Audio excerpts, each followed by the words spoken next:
Oh my God. It is hump day, bitches. We got GF in the building. Sup? We got the return of my guy, Steven Jaravici. Steven Jarvis in the building. And of course, you guys know me. I'm Glick. If you guys aren't already, go ahead and check out them socials. Don't forget to hang out with us Mondays, Wednesdays, and Saturdays, 7 p.m. ish on YouTube, Facebook Live, and you can check us out on Twitch if you want. And if you can't join us live, go ahead and check us out on Spotify, Zencaster, everywhere you listen to podcasts at. And you're probably wondering, where can we do that? Well, that's easy. Go to bio.link/nonsensical nonsense. And all them beautiful links are going to be there. Go give us a follow, give us a listen. If you'd be so kind, give us a share. And don't forget, while you're at BioLink, or on our bio link, go ahead and check out our sponsors, Liquid IV, Dubby, and if you're a podcaster or thinking about getting into podcasting, check out Zencaster. And don't forget to use our promo code Words Are Hard. Jeffrey, happy Wednesday, gentlemen. What's going on, man? What's going on in your world? I have a quick announcement. Somebody, and I don't know who, somebody's older. Somebody is older. I mean, I didn't want to come across like an egomaniac and go, yesterday was my birthday. Because every other day in your life is non-egomaniac. Okay, so happy birthday, sir. I don't know what you're speaking of. I don't know what you're talking about. Egomaniac. I don't even know. I'm going to steal that. I'm going to take that belt one day. It's okay. Got two of them. Don't worry about it. You can have it. I bequeath it to you now. Go get it. But yeah, it was your birthday yesterday. I'm no longer the oldest person in the room. I mean, technically, you still are the oldest person in the room. Yeah, but technically we're the same age, so fuck you. we're the same age for a couple months. Yeah, agreed. I mean, I don't know what you're talking about because you're 42 and I just turned 22. Oh yeah, I forgot. That's right. You're dating a cougar. Yeah, I'm only 22. I'm probably younger than Steve. I'm the youngest guy in the room. Birthday. It was your birthday. So what did you do for your birthday, sir? We went out to dinner. And came home and watched scary movies, or a scary movie. How am I not surprised? But I mean, I did get a couple really good gifts. I got my collection is. I don't know if you guys can see this or not. I see that. My collection is complete. West Cannon's finest, greatest quarterback of all time, Jonathan Moxon. And just a couple weeks ago, Nikki got me this. You got the Billy greatest Bob. offensive lineman of all time, Billy Bob. With the coolest truck by far. And I already, as you guys know, I already had the greatest tight end of all time, Tweeter. So I've got my that collection's complete. Now time to start on, my Bobby Boucher and Al Bundy. They got the Polk High. I saw that. I want that fucking shirt. So, but she got me that. She got me some flags, like football flags. Oh, because I've been throwing flags at her and the kids for the last couple of weeks. Oh, so she bought them. So she bought them. Nice. You know what?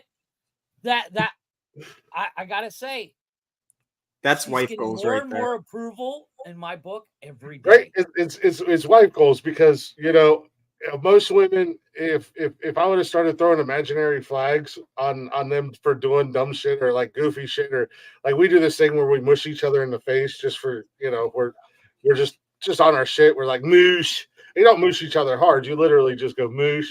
So I started throwing my imaginary flags at her and going, illegal hands to the face, 15-yard penalty, automatically. So she got me these flags. They got me some new beard care products and stuff. But I'm gonna get in so much trouble with these flags. I already know it. I'm gonna start using them on the show. Just unfortunately, they're all the way over on my nightstand right now. I'm gonna put a couple of them on my desk. See, that's because they're so far away. Well, I mean, the laziness has. Hold on, guys. I'm live on another app. Nice. It's White is either be him or me because I was thinking the same thing. I was like, hold on, let me stop my other live. Yeah, let me. Oh wait, other people are talking shit about something that I should be on right now. Oh god. Yeah. Funny how Nice. that works, isn't it? Yeah. Now, are you the guy? And I already know the answer. Are you the guy that spoils yourself on your birthday? No, I mean, I didn't do anything. I went to. I mean, I went to work, man. As one does. Oh, by the way, what's up, But- Cheddar Fox? We see you guys, Benji, in here. First one out the gate. As soon as we're Benji. live. What's up, brother? Chris Technician. Dude, What it's up, like motherfucker? Yeah, so No, I don't. No, I because you know, for so long it was just another day, and in all honesty, I forget about my birthday most times, most years. I usually do as well. It was never like a big deal or a spectacle or anything like that. So Every year on my birthday, I ask for the same thing. Give me time to take a nap. That's all I want. As far as spoiling myself, no, I mean I didn't even have a beer with dinner last night. So We'll make up for that tonight. I'm just saying. No, unfortunately, I can't. I go pick up my daughter who refuses to get her goddamn driver's license from work. Hey, their Uber is real. That's what I said. I make her Uber home. But yeah, no, I don't. I'm not. I don't ever really ever spoil myself.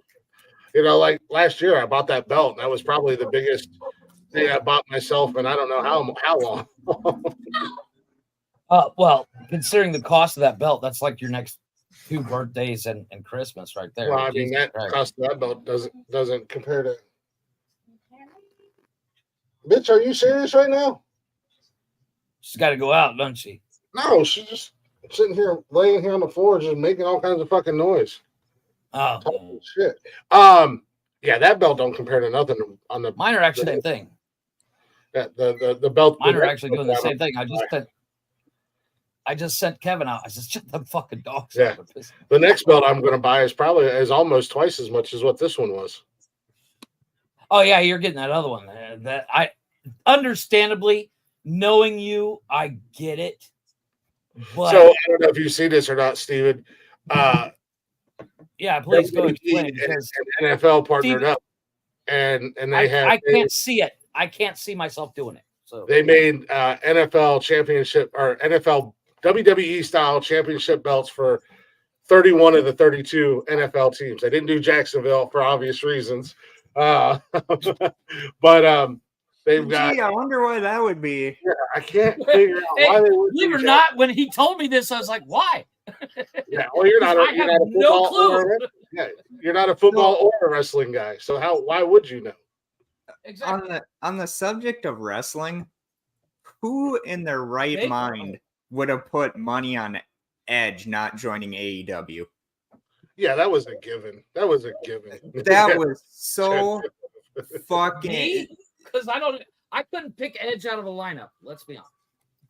And now, I don't know if this is true or if it's Meltzer's work, but supposedly WWE doesn't want CM Punk. Yeah, I don't know. You know, there's so much, but yet AJ Lee's Women's of Wrestling contract has expired. Yeah, I think it's smoke and mirrors. You know, there was a lot of look at all the issues with that there was with the Rhodes family and with Cody when he left and he came back. There's a lot of turmoil when it comes to CM Punk. And at the end of the day, CM Punk just needs to learn to shut the fuck up. He needs to learn that not everything needs to be a fight. Yeah. Like with the Young Bucks, I can understand that because you're out there spreading lies about the guy. Understandable. Mm-hmm. But with the whole Jungle Boy shit, like, okay, let the guy use real glass and then he's out of a fucking job because if he gets seriously injured, AEW's no more. So let him do it. Mm-hmm. And it's just like, what glass was he using? Well, Jungle Boy wanted to do a spot where he was put through real glass so he could take time off, and CM Punk said, "You're gonna get hurt seriously, and everyone here is gonna lose a job." Well, then on the pay-per-view, Jungle Boy goes through real glass and he says, "See, I can go through real glass," and said something else, and then people immediately, as CM Punk chokes him out, they immediately make it about CM Punk. And that's the thing that always has gotten me, is that, okay, so you're going to let Jungle Boy off the hook. You're not going to shit on Tony Khan for not fucking being a boss. And so you're just going to attack Punk. Mm-hmm. Well, it comes down to likability. I mean, Chris still is the only person I know that gives The Rock shit. He's a twat. I'm sorry. He's a twat. He's a twat. But you know, and I'll be 100% honest. I couldn't pick any of these guys out of the lineup. The only reason I know John Cena is because he's on fucking every movie lately. I don't understand the fascination. I honestly don't. See, I was a kid in the 90s when wrestling was huge. So was I. So, yeah, but here's the thing. I was like 2 when the Monday Night Wars started. Right. When the difference is where I grew up when I was a kid, we only had 3 fucking channels. And if it was raining, you didn't have shit. So, and I never got into the whole wrestling thing. Sports in general, you know, unless it had to do with a car or a vehicle, I was like, yeah, I don't care. Sports in general, in my opinion. That and Jeff, you were always too cool for school. Yeah. Well, yeah. I mean, to be honest. Anti-establishment. I don't want to go with the norm. Look at me wear my but I fucking played sports all through school. I played sports. Mm-hmm. Because cheerleader. I was a very Louis Elastic kind of guy. If I'm going to have to be in school, at least I get to hit somebody. Yeah. So, you know, and now once again, and Chris has said this many times, my sports knowledge comes from movies. I mean, if I never watched Necessary Roughness or Varsity Blues, I wouldn't know shit about football. Necessary Roughness is a good movie. Excellent movie. Scott Baio as someone that is over the hill but comes back for a team that shouldn't be a team anymore. That fucking gold, man. People give that movie shit all the time. It's one of my top 5s. Of course, I have to contradict Chris because the greatest quarterback of all time is not Jonathan Moxon. It's Jonathan Moxley. It's not Falco. It's Shane fucking Falco. Shane and Falco. keep Shane Falco's name out your fucking mouth because so if Shane Falco was only known for his blunder in college, okay, I would give it to Moxley it was the only reason he was known for his blunders because, and coach even says so, his team leaned on him. He wasn't ready. Yeah, he wasn't ready. You know who was ready when his team leaned on him and needed him? John Moxon.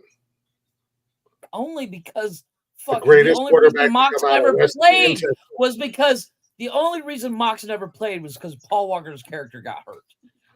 If Paul Walker's character would have never gotten hurt, Texas. Moxon, nobody would know who the fuck Moxon was. I don't want your life. I don't want your wife. Oh, wrong movie. Don't get me wrong. I love Varsity Blues as much as the next asshole. But I gotta still watch that movie. I've never seen it. Get the fuck off our show. What? Unacceptable. How dare you, sir? Where's my flag? But no, it's not that I don't want on the play. It's not that I don't want to see it. It's just I've watched so many fucking sports movies and I'll say this. My number 1 is gotta be Remember the Titans. Varsity Blues isn't so much. It's not a sports movie. It's not really a sports movie. It's like a high school teen. It's more about the drama of what a high school team is, right? There was no drama. It's about the drama of being the star of a fucking team. Oh, okay. Football in a town that praises football higher than anything else. You know, where they're like that football town is like football, God, family, everything else. It's not, you know, most people are like, oh, that's God country, all this. No, they're football first. Like Red Sox, something else, sex. Yeah, roll tide, motherfucker. But yeah, you heard me. Sisters. Cheers, everybody. Cheers. Cheers. By the way, fucking hilarious, dude. I saw it today. I almost fucking died laughing. That was just a snippet. Saturday night, Steve, we had this guy pop up in the chatter's box. And he was like, he didn't even like come in and join into the conversation. He was like, oh, you guys are on StreamYard. Where's the link? Let me get in. Send the link. Was this a drunk dude? Yeah. Yeah. And then proceeded for like 20, 30 minutes. I roasted the fuck out of him. I mean, it was like a car accident. I couldn't kick him out. I didn't. Yeah, I was giving bad for guy. I was like, I'm not kicking him out. This is too fun. I was giving Jeff the signal. I told him before I even brought him up. I was like, look, if I do this, drop him. And I was like, but it got to the point where dude ran away twice. Yeah. I had to clip that one just based off of Brian's face when I made the pregnant sister joke, and Brian went. Brian lost. If we wouldn't have gotten it copyrighted, I would have fucking blasted that shit. Oh, man. It was. I mean, we've had a lot of people on as guests. We've never gone woof, like to the point where we just were like, whatever, dude. I mean, it was there. There are no words. It's very rare that Chris and I are both speechless, but we were just like, oof. That was like me doing my first Sunday Night Massacre for the Texas Chainsaw Massacre game. I had my buddy Bryant, who's like a brother to me, and in one map, is getting near the end of the stream, and I'm getting fucking tired, haven't eaten all fucking day, and it's about almost like 9 o'clock at night, and I'm just like, Bryant, hey, could you help me out here? And here I'm thinking, you know, known this kid since middle school, he'd have my fucking back. Right? And he's like, no, I ain't gonna do that.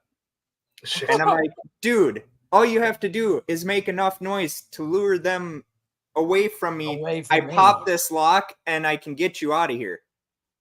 No, that ain't good for me. So I literally bitched him out live on stream. And the cocksucker leaves, messages me, going like, oh, you disrespected me. I'm like, dude, you want to talk about disrespect? Literally. Fuck you. No, we do it to both of us. So go ahead and finish your story. We'll explain the literally. Disrespect. And I told him this. I messaged him. I'm like, dude, I'm only going to answer this once and then I'm done with it. But when you talk about disrespect, you don't know what that word means. Yeah, maybe a game, whatever, but it's a survival game. And you have to be a team. And like, there was people I'm just saying, if we ever go on Survivor, I don't want that guy on my team. I'm just saying. I'm just saying. I had literally people in my chat calling out Bryant. But let's be honest, Jeff. We've known each other for 25 years, almost 26 years now at this point. If we were playing that game, you know we would do the same exact. Fuck you. Oh, fuck you, dude. It ain't going to happen. I can eat fuck you. Yeah, that or I'm going to sneak up behind you and then make a bunch of noise. So I get killed. Well, speaking of horror, Chris, it's your birthday yesterday. You were so anxious. Well, the literally No. I have go ahead, explain the literally thing, and I have a trivia exclusively for you because you are the king of horror movies. I never said I was the king of horror movies. No, he's not. Well, no, he's not. Play too. I don't watch all them fucking lame ass fucking horror. No. This is interesting. the literally thing before we get to it. Yeah, the the literally comes down thing to- came from my oldest daughter. Really, we're gonna go there, motherfucker? Yeah, my oldest daughter was telling. I don't even fucking know what was going. So his fiance and his oldest daughter. Yeah, they were sitting at the talking. table.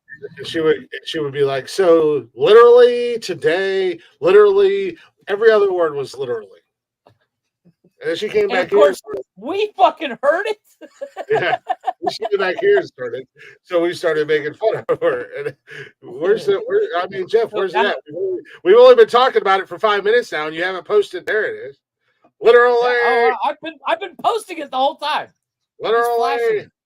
You Literally. literally.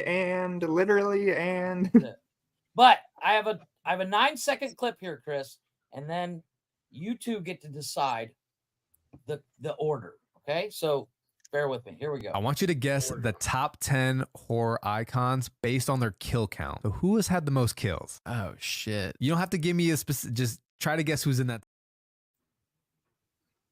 So top 10 Okay, I got in order of kill count. I gotta say real quick before you start. I don't know if it's on my end or what it is. All I seen of that video was the guy at the end go top 10. Okay, so it is the top 10 kill count by iconic people. Horror Horror icons. Horror icons. I know So the top 3. Who would you say has the number 10 spot, Chris? Probably like fucking Candyman because he killed all of like 4 fucking people. Okay, so you're gonna put Candyman. See, most of the list is me agreeing with him until the top 3 because Okay, number 9, and I have the results. I have the results in another Art clip. the Clown, maybe. What are compare. you classifying as top 10 So horror? kill count. So So by the kill count, so for instance, victim one of your count. favorite cats, your victim I know count. what a kill count is, but they said horror icons. There's only like 5 horror icons, horror villain icons. Legit ones, Well, yeah. Legit. Yeah. ones. But so, for example, Mike Myers, where does he rank in that top 10? 2. As I say, he's like 2 or 3. Number 2 or 3. So I'm gonna put you right here at Mike Myers. Okay. Go ahead, rattle off your top 5. Who's number 1? Oh, now I'm stuck in the number 10 here. Jason. Okay, well, go ahead. Number 9. Who's number 9? Jason's number 1. Mm-hmm. Freddy's probably number 2 or 3. Toss up between Freddy and Mike Myers. Jason and then Freddy. I'll be right back after that one. Go ahead. Who you got for number 4 then? What do I got? Probably throw Pinhead in there. Number 4? Number 4, Chucky at number 5.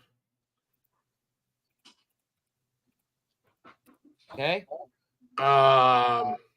Chucky might be ahead of Pinhead though.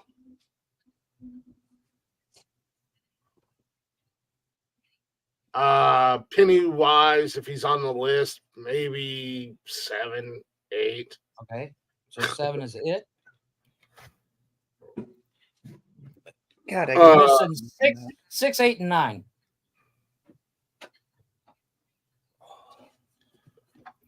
Again, I don't know how far back this list is going, and I don't know who they're considering horror icons. Understood. And let me go ahead and I'm going to actually do a screenshot of the answers as opposed to playing the full clip. So while you're figuring out your 6, 8, and 9, I'll go ahead and screenshot the answers.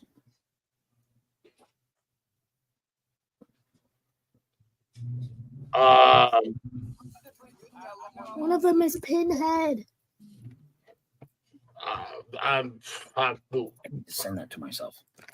I almost need to write this list down because now as I'm thinking about I have it written down. So right now you have Jason as first, Freddy as second, Michael Myers as third, Pinhead as 4, Chucky as 5, It as 7 or Pennywise, and Candyman as 10. Yeah. Candyman and It is.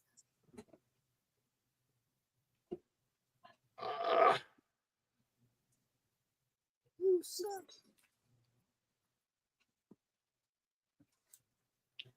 And instead of playing the other clip, I'm going to show you the results. Freddy's probably more like 5th or 6th because he didn't have a lot of kills. No. And then probably like 7 if he's included in the list, which probably most people have never heard of this movie, would be Victor Crowley from Hatchet because he was fucking he damn near killed everybody in New Orleans in 4 movies.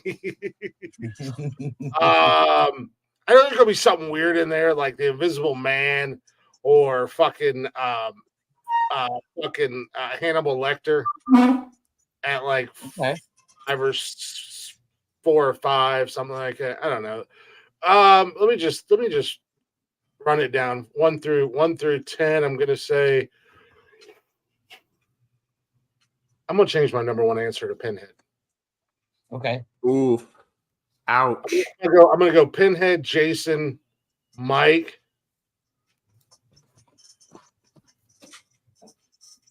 So Pinhead, Jason, Mike. Pinhead, Jason, Mike. I'm gonna throw an oddball in there, Invisible Man from like the 60s.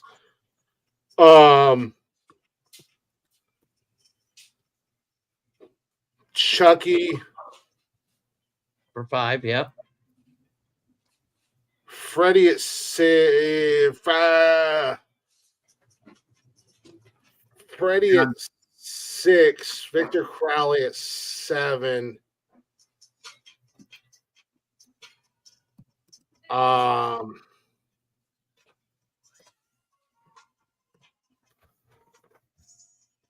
else did I have on that list before? Hannibal Lecter. Okay, Hannibal Lecter Mhm. is 8. You're still missing 9, and you have 10 at Candyman. I will keep Candyman at 10. Do I have Chucky on that list yet? Yeah. Yeah, you have him as number 5. Okay, Chucky.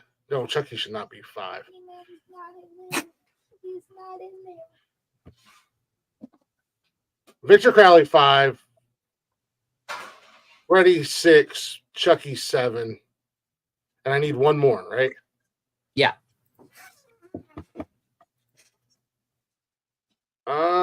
Let's go. Let's go. The worms from Trimmer.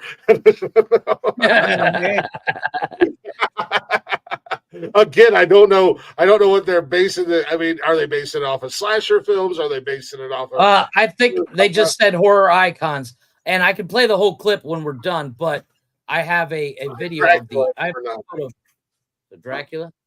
Yeah. Quiet, Kevin. I don't know. Okay.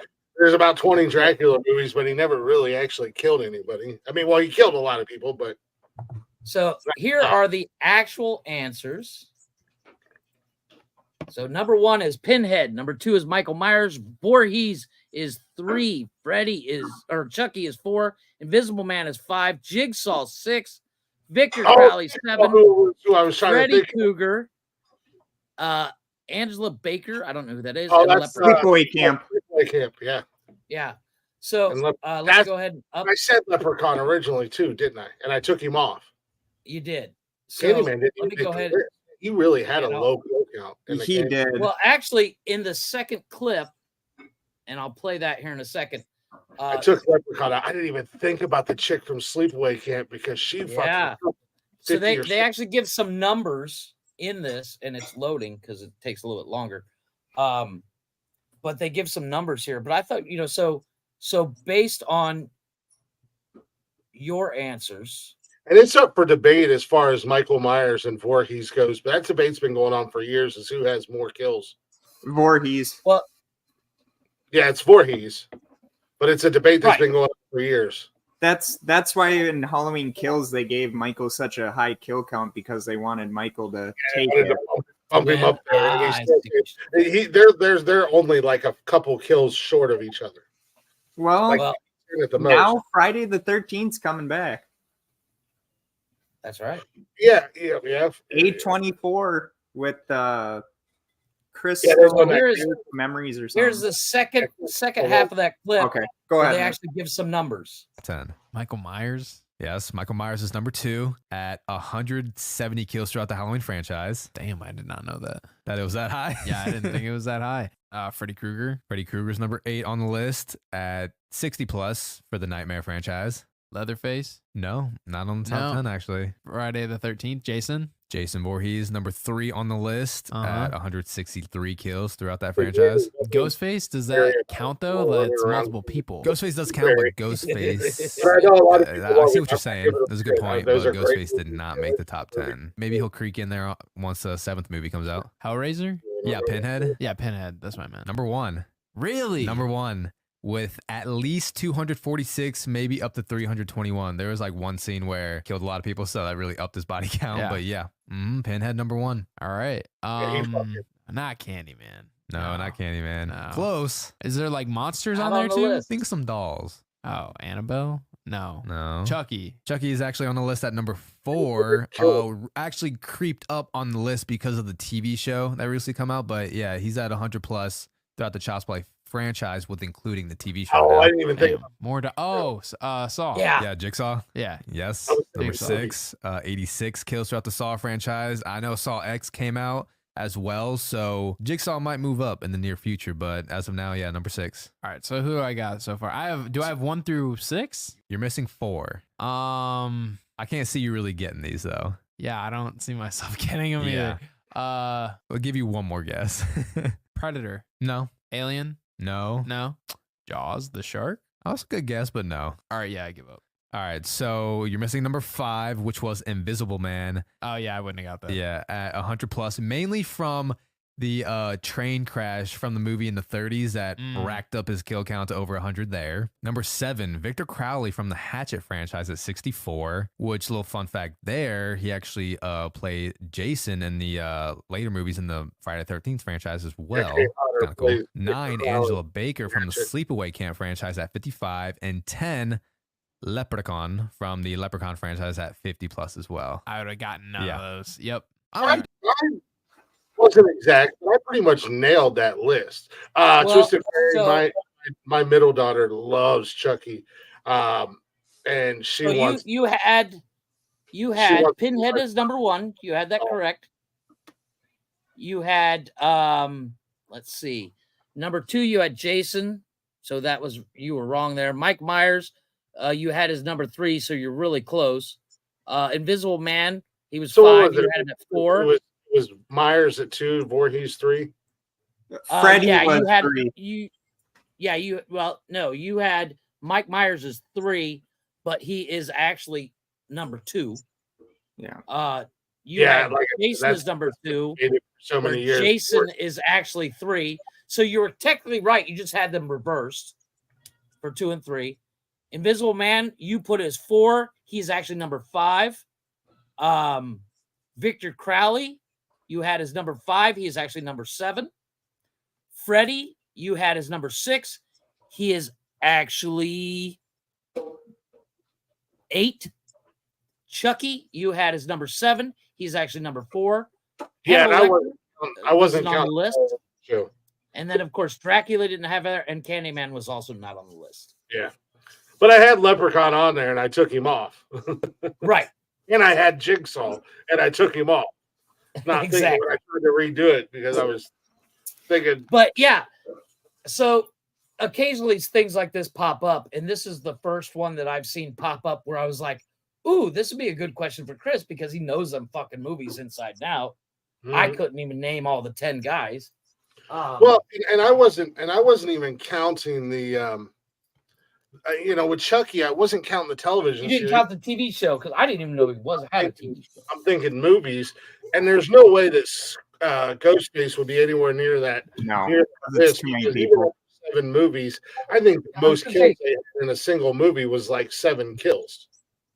Well, Right, I not was only gonna say, that, but he hasn't even broke 50. Ghostface isn't just one person. It's multiple. Well, see, that's Every they movie's mentioned that in the clip. They Yeah. mentioned that in the clip. You know, Ghostface is technically multiple people, but the character of Ghostface, I'm surprised regardless of who's Leatherface behind the wasn't on there. mask, Still doesn't Leatherface, happen. you know, with all the different variations of the Texas Chainsaw Massacre movies and the original, and The shitty ass Netflix remake. yeah, but again, I mean, outside of that shitty ass that shitty ass Netflix remake was probably the Texas Chainsaw Massacre movie with the most kills, because again, in all those Texas Chainsaw Massacre kills or movies, he only had maybe 5 kills in a movie because it was such a small group of people. Now, in that one that Netflix did, you know, for whatever fucking reason, there's a crazy man coming at us with a chainsaw. We're all going to run on a bus with 60 of us and think, oh, we're going to be safe. And spoiler alert if you haven't seen it yet. And Leatherface comes on the bus and goes fucking town, boy. So, I mean, he should have been in the conversation based off of that movie, because Freddy's only got like 60 kills. Right. So, wait a minute. So, how many people went onto the bus? There was a mess of them. There was probably 30 people. And they had to do, one of them had to do the, if you touch me, I'm going to cancel you. It's like, oh my, that's when I checked out of that movie. Yeah. Oh, so basically, Twisted Fairy, Steven plays that game all the time. I haven't played it yet. I do want to try it, and I'll probably pop my Texas Chainsaw Massacre video game cherry with him. I won't let you die. I'll work with you as a team. Yeah, don't be like my best friend. I'll come up from behind you and just stab you and then be like, Yeah, get him first. Yeah, we all know how you like coming from behind with men.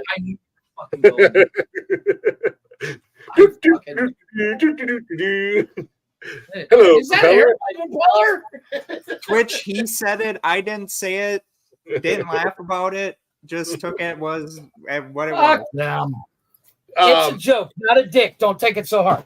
Yeah, no. So the whole premise of the Netflix Texas Chainsaw Massacre, and I'm gonna be honest with you, if you guys haven't seen it, spoiler alert, because I'm about to spoil the shit out of it. The whole premise is a whole bunch of social media influencers buy this town. I'm out already.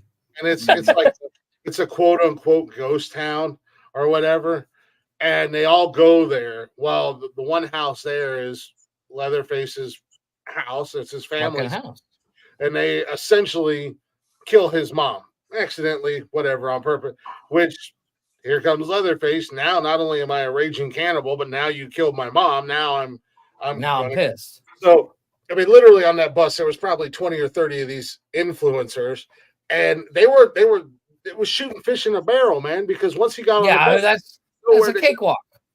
Yeah, they had nowhere, and he did kill a bunch of other people in that movie. That was probably the most kills in the franchise ever.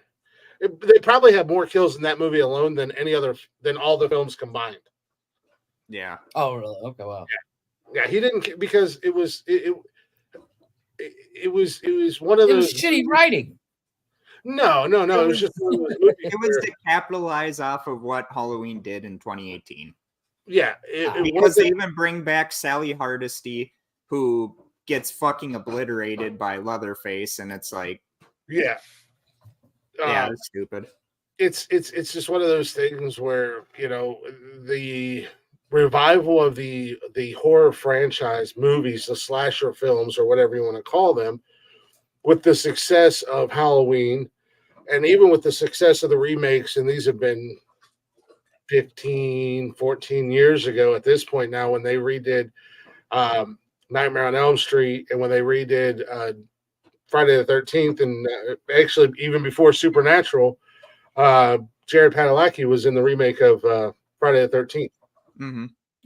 With the success of the revival of Halloween and how successful that franchise was. Also, that franchise was also the single horror franchise to jump the biggest fucking shark and go so far left of goddamn center after the second movie. So that it goes to New York? No. That was Going to Manhattan was not as bad as Season of the Witch, yeah, and everything, and the couple movies that had Danielle Harris in them as a small child. Jason Takes Manhattan was still not as bad as those versions of Halloween. Like, what the fuck? Thank you. Thank you. No, the thing that I have to say what really killed Halloween is they gave him a motive. And that he's going after Laurie because they're family. And that's what killed it right there. I literally will watch that Wasn't movie. Vin Diesel? Back then, yeah, it was family. It didn't make a whole lot of sense because the premise of those Halloween movies with Danielle Harris, she was his niece. Yeah. How the fuck was she your niece? You murdered your fucking sister. No, Laurie Strode supposedly died in a car accident. That's how they explained Jamie Lee Curtis not coming back, because Jamie Lee Curtis was originally attached to come back for Halloween 4, and it was going to be done in a skyscraper in Chicago. And so when she said, no, you're not going to give me the money I deserve or whatever bullshit she pulls, she left. And then John Carpenter, he signed his rights away, which probably was the smartest fucking thing. I gotta say, Twisted Fairy in the comments, what do you think about the new horror films that are coming out? Thanksgiving, I'm actually really excited to see Thanksgiving. It does look like it's gonna be pretty good. Do you think it'll be good or shit like most horror? You know, the downfall, and this is and my fiance and I, and I think we've even talked about it on here. Here's the downfall with horror movies. You know, even outside, the horror genre is so big, and it's such a vast, quote unquote universe. You got so many different types. In the last 10, well, I'll you know, I won't be so harsh, but in the last 10 years, the horror genre has taken this dive into, let's see how gross we can be. Mm-hmm. They moved away from this, like that movie, like that movie Terrifier. I'm not a fan. I mean, I watched both of them. They were okay-ish, but I mean, it was literally, how gross can we possibly be? Kind of like the Saw movies. Yeah, literally. And that's exactly what my biggest problem with the Saw movies are. Great concept. Great fucking concept. Awesome concept. Terrible manipulation. Because as we say, Jeff, swinging an Amish. Yes, 100%. I have a question about Chris, do you believe the whole Kevin McAllister is Jigsaw? No. I mean, however, I will say this: after rewatching Nightmare on Elm Street, the original Nightmare on Elm Street, I would like to say this to the writers and directors of Home Alone: straight fucking plagiarism. Really? Straight fucking plagiarism. You stole the entire concept of your movie and just made it a little one. Because you know, the movie came out in '84. If you haven't seen it, shame on you. So Nancy, the final girl throughout the series, she figures out through the movie that, you know, they have like a showdown with her and Freddie, and he's got a hold of her, and she grabs his hat, and she wakes up from her dream, and she brings his hat out. So she's like, oh shit, I can bring him out to the real world, and once he's in the real world, it's game over. I'm gonna fuck his ass up. She buys this book of survival and strategery and shit like that. So she sets up this whole plan. She booby traps her hammer, hung up on the door by coat hangers and a string. Nice. Open the door, the screwdriver comes out, sledgehammer comes down, slams him right in the. There's a tripwire where when he walks by it, lights him on fire. She puts gunpowder in light bulbs. So when he walks by this tripwire, it turns the lights on. Boom! Fucking explodes. Right, okay. And then she lures him down in the basement where she's got a jar of kerosene or gasoline waiting for him. And she throws a pack of matches on him. He's on fire on the basement stairs. Hello, who was on fire on the basement stairs? You know, who got, and it was all these booby traps throughout. And I was watching it last night. I said, motherfuck Home Alone. You sons of bitches. You dirty, rotten motherfuckers. Fuck you, Kevin McCauley. McAllister. Whatever. McAllister. Macaulay Culkin, Kevin Macaulay. I don't know who Same Kevin thing. Macaulay is, but sorry. Apparently, And- Fuck him too. And if I could say anything on why I think horror movies have, I agree. It's and there Well, was it's- horror movies back in you- the day called the Galileo films where Mm. they would literally The Wizard of Gore but even they wouldn't touch what we got today. but they were cheesy. Well, that's like yeah. the original. Well, it's like you remember the movies from the 80s. It was like there's a couple of movies in the 80s where it was for no reason some chick would just walk in front of the camera with her boobs out. It's Well, that let's was- see how far we can push the limit. Yeah. And that's what they were doing with sexuality in the 80s. So Yeah. nowadays they're like, we have this horror franchise. Let's see how far we can push it. Let's cut this guy's head off and not cut away. You know, Oh, so okay. it becomes a one up. You got to one up the guys behind you. And Well, it's- no, it's because even ridiculous. even in the 80s, we still had gore. But not to the effect of You know, today. like, but it was like, Evil Dead. it was ketchup. You know, the Bruce Campbell Evil Dead movie. This is my It boomstick. was so much over, but I think that's what it was. It was so much over the top and so cheesy. It was okay. So the Bruce Campbell movies are trying to jump the shark, but not even getting to the ramp because it's so awesome. Yeah. That's why They're I like, say we're going to jump the shark on purpose so that they clear it, and you're just like, fuck yeah, Fonzie, you cleared that fucking shark, dude. well, and they were independent filmmakers too. You have to realize when you're an independent filmmaker, you got to do whatever you can to get that audience in the fucking theaters. Yeah, And but it works. It Yeah. works when you have a small budget. If you got a definitely. $1 billion budget, it takes you out. That's why John Carpenter didn't last after The Thing, because the bigger the budget was, the more he felt he could expand and he couldn't. And that's not shitting on John Carpenter. He was better on a small budget.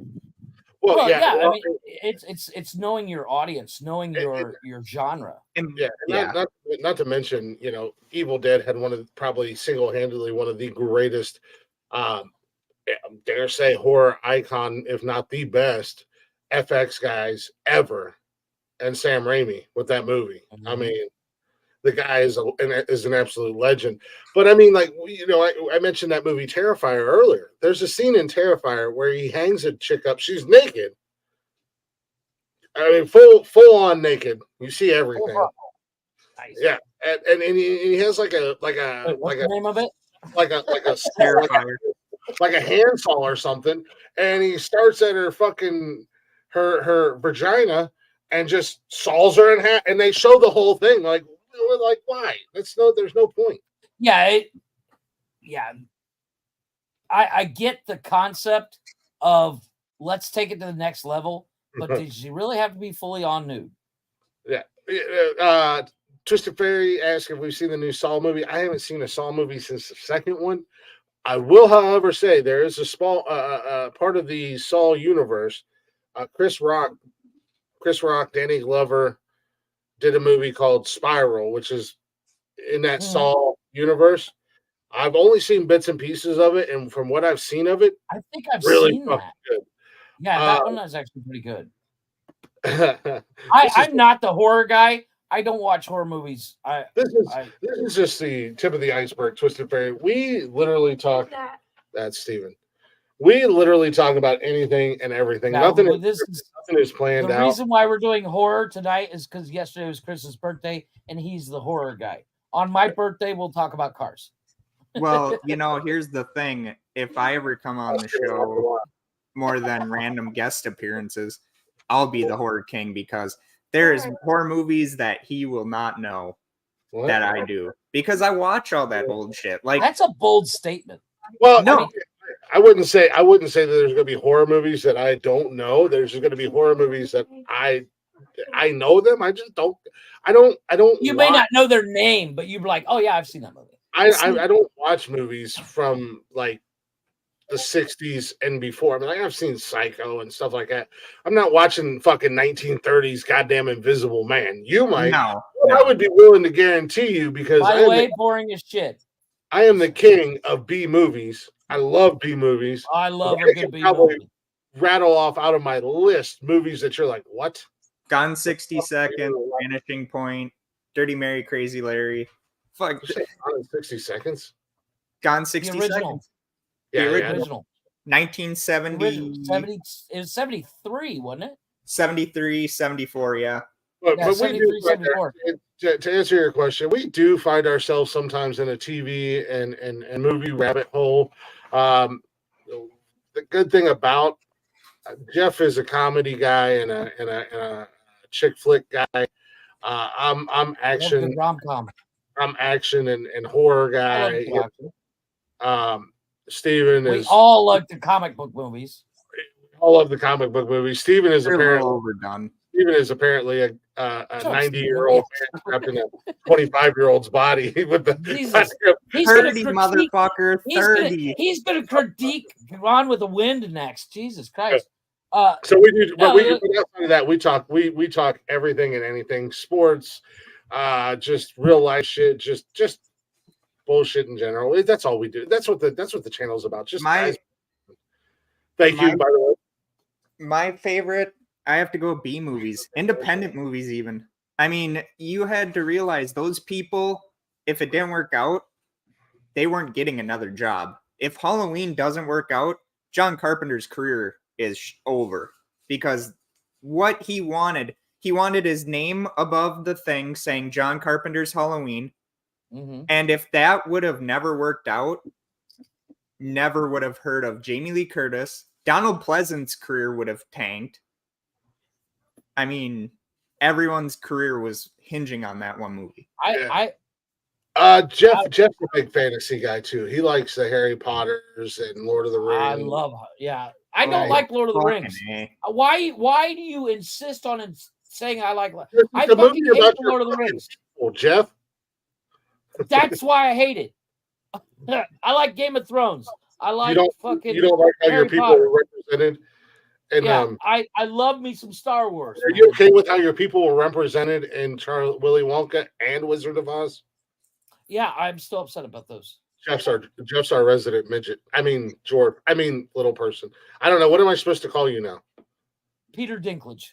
Because apparently I can't call him Napoleon Dynamite because not Napoleon Bonaparte because he was tall, ladies and gentlemen, at 5'5". No, he wasn't. He was fucking short. Bonaparte was 5'9". Did you just come out as an anime fan on our show? We are so proud of you. Anime movies are really good. They literally. I like old Steven, school. you're not helping your cause, dude. Literally, people will go out there and think porn is better than anime. No, anime blows away anything that the porn industry will ever do, has ever done. You're into when you watch porn. So I was 18 once, motherfucker. 18, dude, I was watching porn 5 minutes ago. I mean, you don't have to be 18 to watch porn, dude. I was literally. Oh my god! Look what she said. Star Wars got old after the original.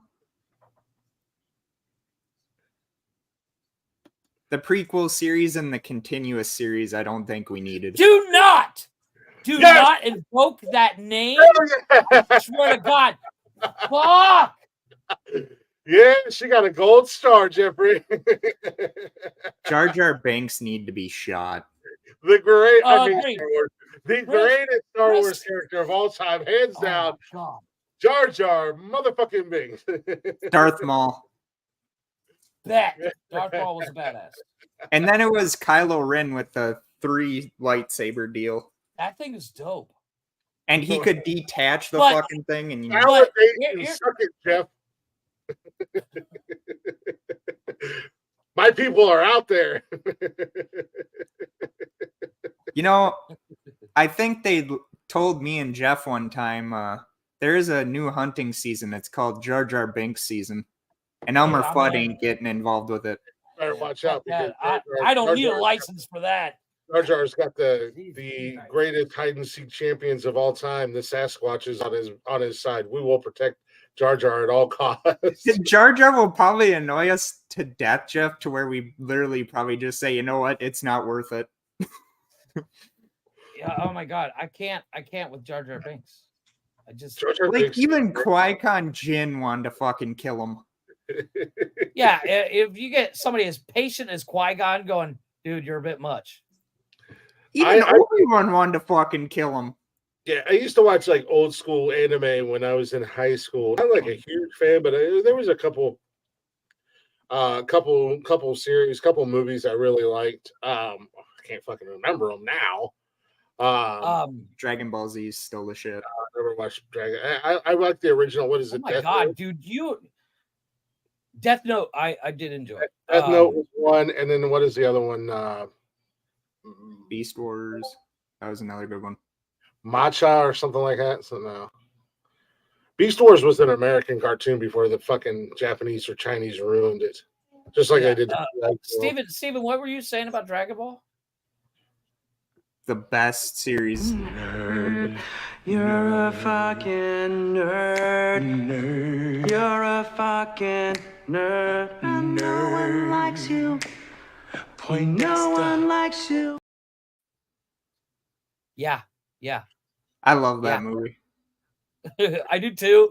This motherfucker hasn't seen it. You've never seen the second one? He's never seen the first one.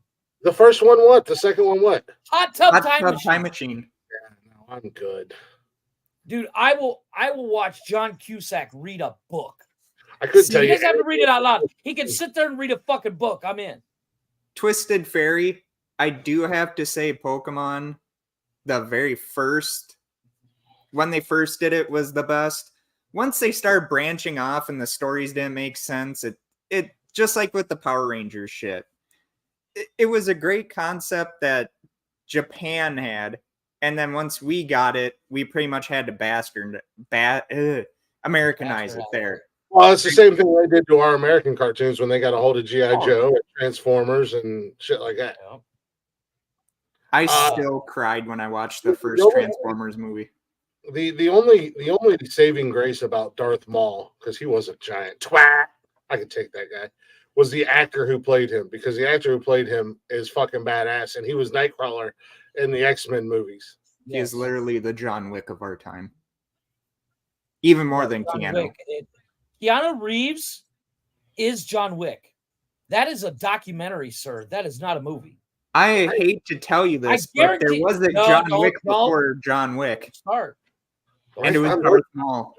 I still watch it now. My son loves Power John Rangers. Wick would fucking kick Darth Maul's ass. Oh, I'm not real quick. saying that. But I'm saying that actor, if the John Wick series would have happened back there, that actor that played Darth Maul would have been John Wick. Because he did all his own stunts as Darth Maul. Go ahead. The actor who played Darth Maul has done very few movies that has not involved him wearing body paint or face makeup or mask or something. Rebecca Romaine. I have X-Men one more movies thing. was hot too. I have one more thing for Chris's birthday. I reached into the archives and I got a video of a young Chris. It wasn't crazy what I'm about to say. Sometimes you can take a break.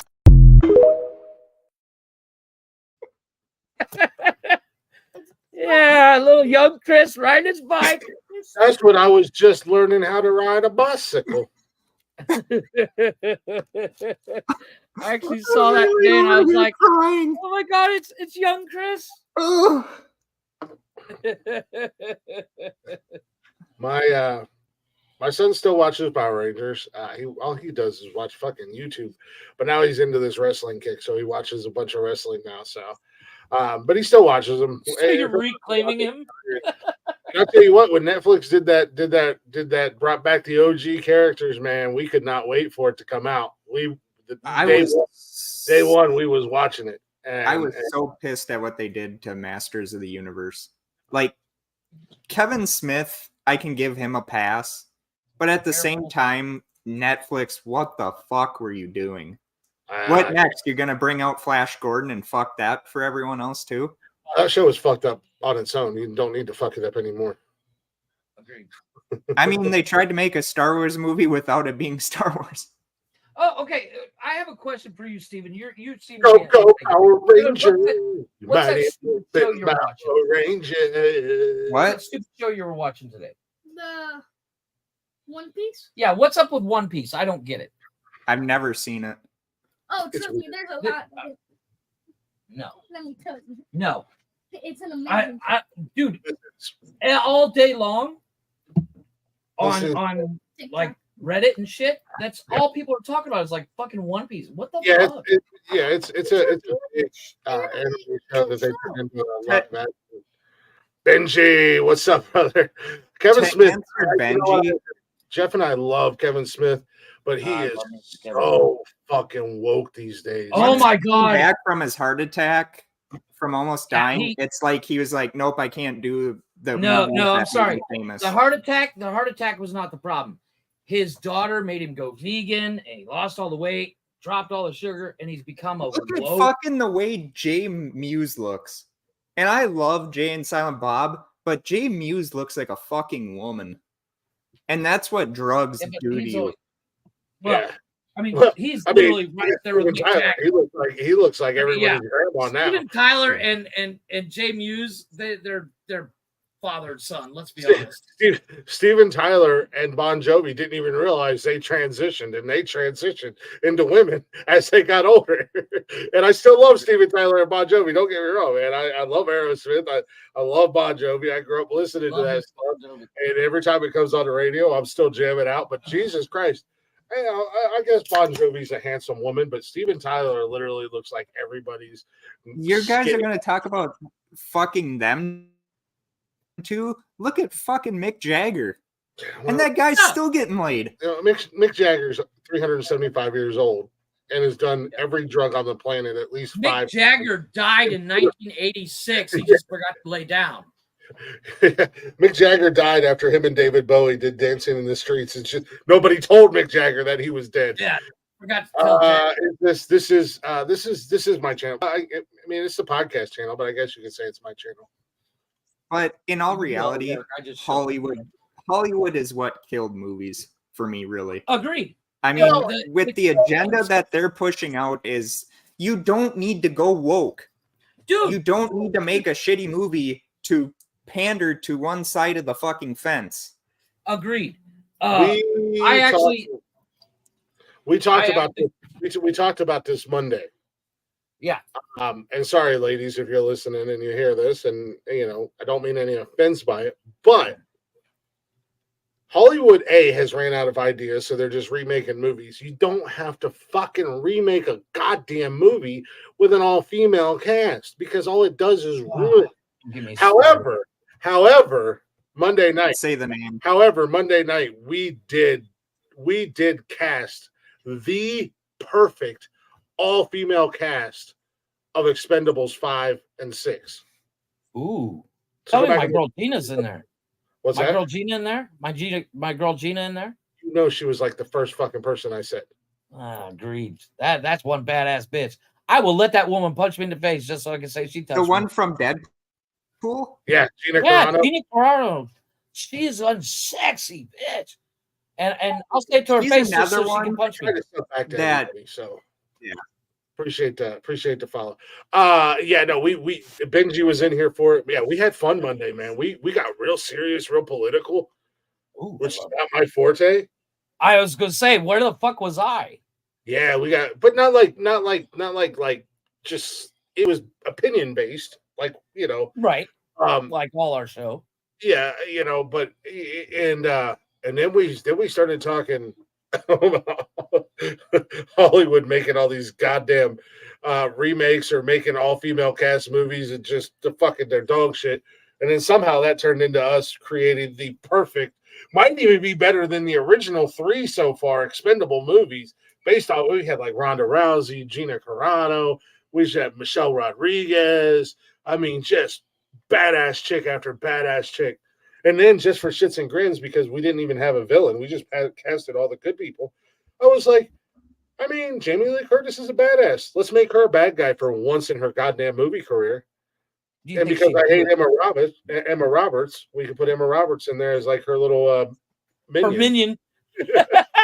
I love it. I would have agreed with that statement if it was 70s and 80s, but at the same time, Jamie Lee but Curtis the is not whole a concept. badass.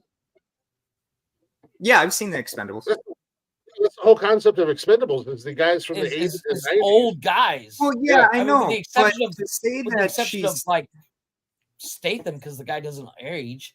I don't give a fuck what they put on the record book of Lori killing Michael. I don't care. That bitch deserved to die in the very Halloween 2018 was set up where she could have died, and that whole trilogy would have been perfect.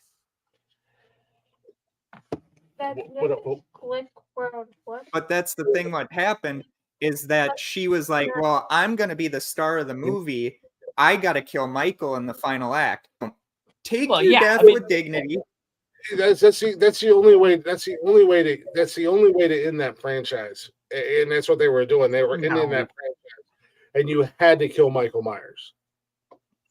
I hate to Yeah. tell you, we're already getting more movies. Malika Cod it's not over. I don't think it's over either. But that particular character of Michael I Myers, laughed when people were. Steven, Well, I have a yeah, I question mean, for you. old fuck Myers. well, But- let's be honest, Twisted Fairy. You liked Chris Helmsworth in that movie. That's the only Dude, thing. I fucking loved Chris Helmsworth in that movie. That was I the never only seen that. good thing about that movie. I that's never the seen rest that of the movie was- The chick that did the Where are you? Egon role, I thought she Oh. did really well. Everything else in that movie was complete dog shit, including the spoiler alert, including the showing up of the original characters. Yeah, I never watched that movie, and there was one actress in particular as to why I never watched it. I agree. I agree. Melissa Leslie McCarthy. Jones. No, I like Melissa McCarthy. Actually, I love Leslie, Melissa McCarthy. cannot stand Leslie Jones. We See- get it. see, You're 6 it's- foot tall, it's- 200 pounds, and you're a black woman. You don't have to scream all the goddamn time. It's just like I have the same feeling about Monique. She's doing what I can't stand that fucking woman. she's doing what she saw the action stars of the 80s do. And I'm not justifying what she does because it literally is so stupid why certain actors think they have to yell in their like if it's Oh no, written in there that you It's- have it's to be their a dick, shtick. be a dick. Stick. It's like Vin Yeah. Diesel has to say family 400 times every movie. That's her. That's her And The thing. Rock has to smolder. You know. Leslie Jones. She's a comedian. She was on Saturday Night Live for forever, and she does stand up comedy, and that's just what she does. She just yells. Yeah. No Hot take damn for reason. everyone that watches SNL now. SNL died when Chris Farley left. SNL died when After after fucking Chevy Chase left. Jesus. SNL was, I'm sorry, and I'll be the only one to say it. With the exception of maybe like 10 skits in the 90s, SNL died in the 80s. oh yeah, its Maybe- first death was Because the cast from the 80s, back then when it came out, you couldn't pick out a lineup. But now you look at the cast and go, I know every one of them fuckers. This is where they got their start. I mean, don't get me wrong. I love Sandler. I love Sanborn. They're great. They got their start on SNL. I get it. But they weren't Chevy Chase. They weren't what's Bill Murray. They're not. they Stephen weren't the Rain- prime or- time players. Yeah, they're and Chris Farley dying, we as a society missed out on the range of that motherfucker. That motherfucker had range that nobody knew. We're doing a podcast with Nonsensical Nonsense and his co-part FTR. You guys are like those old men in the Muppets, just shitting on everything. Get off my lawn! Shots fired. Shots fired. Fuck you, Nonsensical Nonsense. And fuck you, Shorzy.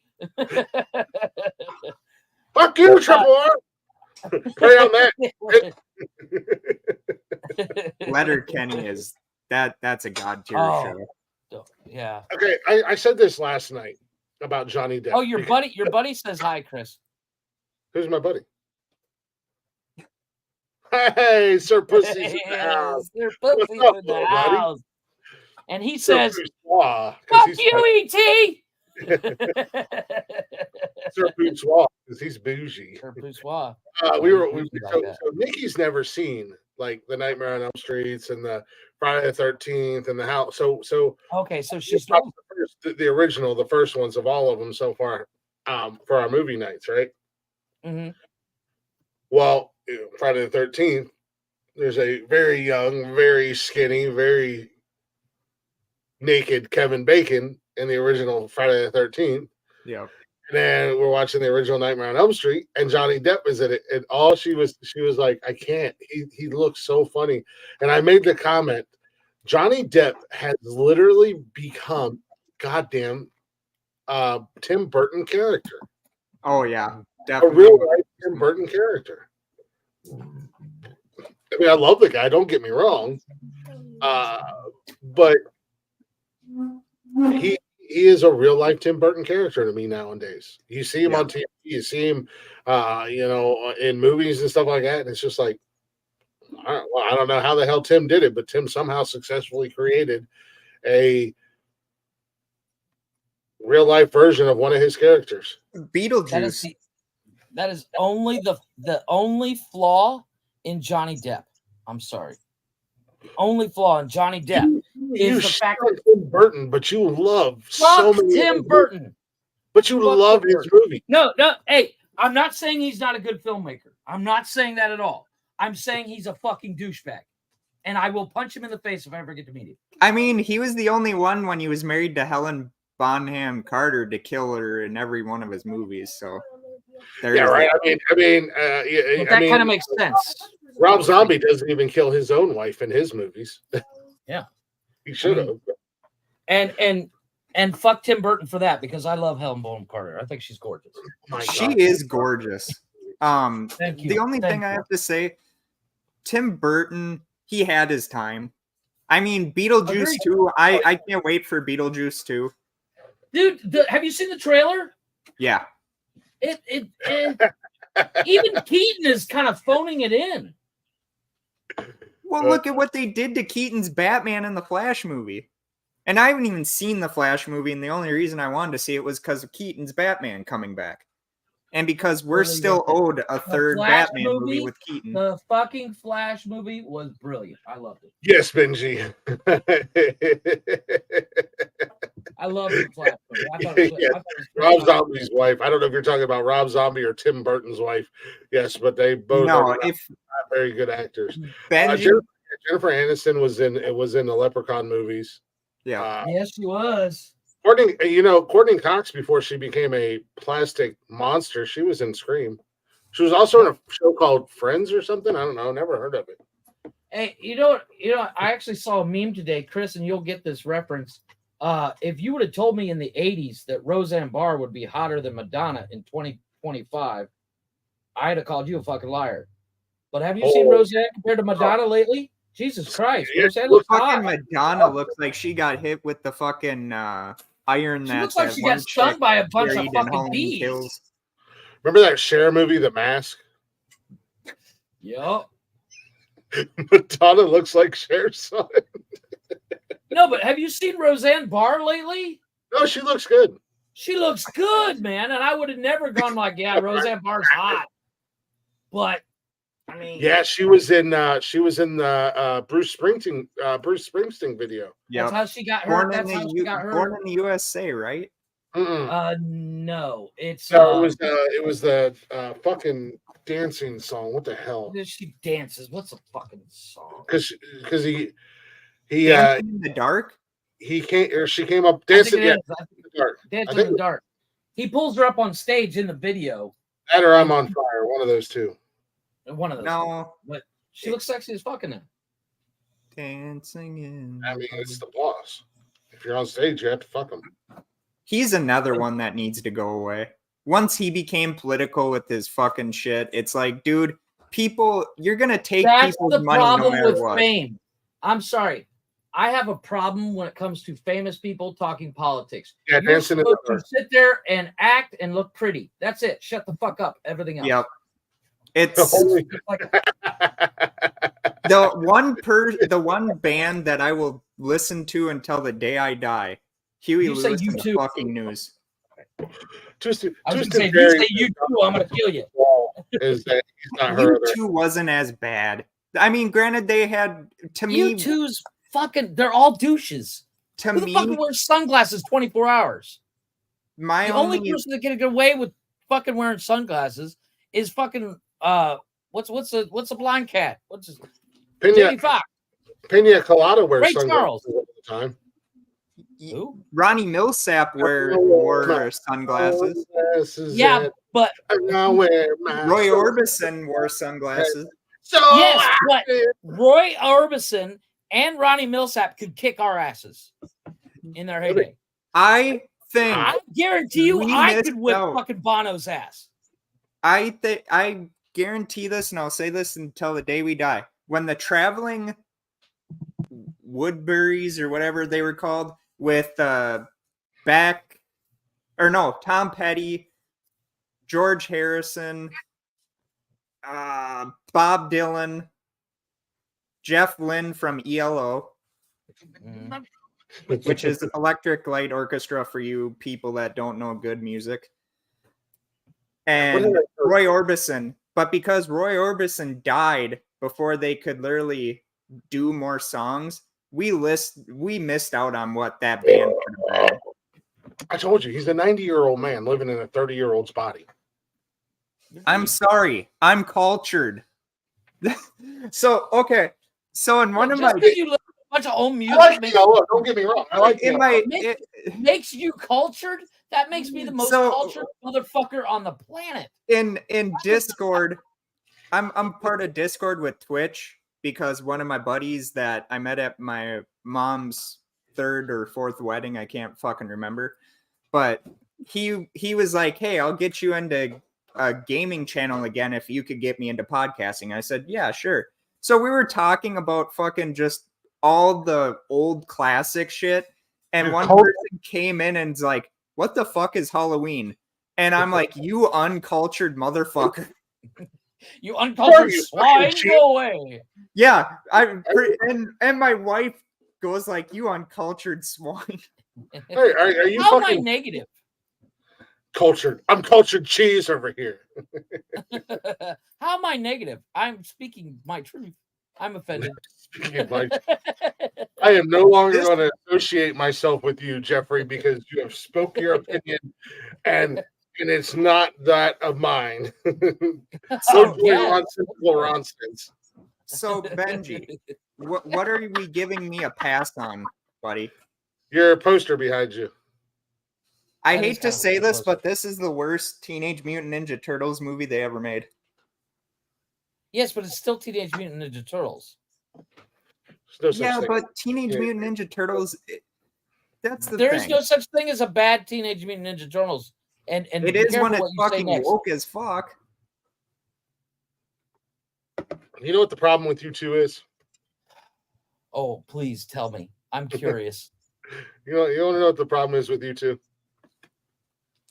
You're not properly fucking hydrated. There it is. You know what I'm saying? You have to be, proper functional hydration is essential. And I need you guys to go to liquidiv.com. They're the number one powdered hydration brand in America. Their hydration multiplier is one product that you're missing in your daily routine. Maybe you guys wouldn't be such negative Nancy's, negative Nellies, if you will. Did you know that one stick of Liquid IV and 16 ounces of water is going to hydrate you 2 times faster and more efficiently than water alone? You got your 5 essential vitamins, 3 times the electrolytes of those overpriced sports drinks that you guys are paying for. Quality ingredients, non-GMOs, and free from gluten, dairy, and soy. Not only that, but they come in super convenient packages and like 75,000 awesome flavors. Real people, real flavor, real hydrating. Get 20% off when you go to liquidiv.com. Use our promo code WordsAreHard at checkout. That's 20% off of anything you order when you shop Better Hydration today using promo code WordsAreHard at liquidiv.com. You see how easy that is, Jeff? Shut the fuck up. You're killing me, Smalls. All right,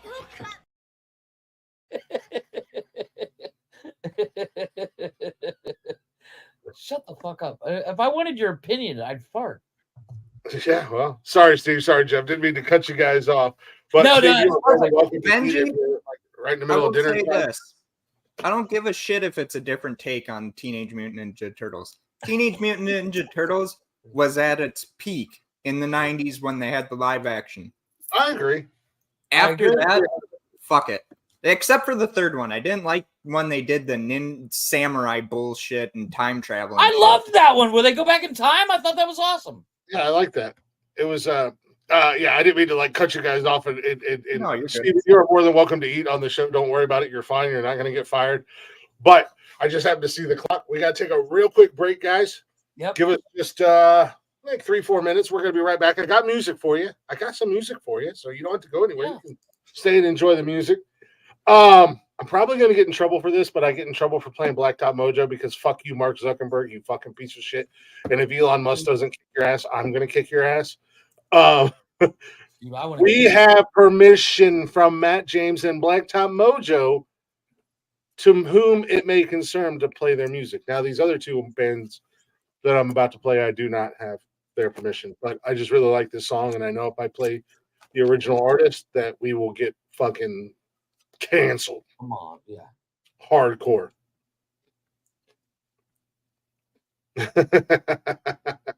Thank you for stopping by, Twisted Fairy. Appreciate you. Nice meeting you. We're live every Monday, Wednesday, and Saturday, 7 p.m.-ish American time. I'm assuming you're, UK? 128. Scottish, Aussie, somewhere over there. On the other side of the pond, yeah. But we're gonna take a real quick break. We're gonna come back. We got Steven hanging out with us again, which has been in the works. We talked behind the scenes quite a bit. Jeff's here, and of course your intergalactic champ is here. But we'll take a real quick break. I got I cannot remember this goddamn guy's name for the life of me. But which one? Don't let him fool you that we've been in the works on this for a while. It was more like this in the works. Yeah, Steven was. He's all the way to the balls, man. And that's the only way he allows me on the show, guys. I'm sorry. And Steven's a great cupper. I'm just saying, he really cradles them nice. Yeah, that's why I kept putting it off, because the more I put it off, the more it happens. Once again, Rick's got a nice pair of smooth criminals down under. It's not that long. It's only an inch. Calm down. Businessman, smart businessman. Hey, you have to suck dick sometimes to get to the top. Well, I hate to break it to you, but we're not the top. But I appreciate the dick sucking regardless. I was going to say, what you're saying is you suck dick and get to the bottom? Yeah, I feel like you might have taken a few steps backwards. I'm not even on the Z list. I'm like fucking negative A list. Yeah, we're not on the list. That's how low we are. We are the bottom of the barrel. We're like this. Unless you're listening to a comedy podcast in the DR, then we're in the top 5. But oh yeah, we're huge in the DR. The DR loves us. But let's play some music real quick, guys. Let's get this break out of the way. I got I'll remember who sings it, or he'll tell me in the song. But it's a cover of Jelly Roll's "Son of a Sinner." I love this fucking song. Probably gonna get us in trouble, like I said, but it's worth it. We'll be back here in just a few minutes, guys. Don't go anywhere. Feel free to take this time during the break to share with your friends if you're enjoying this. And we'll be right back. Roll Tide.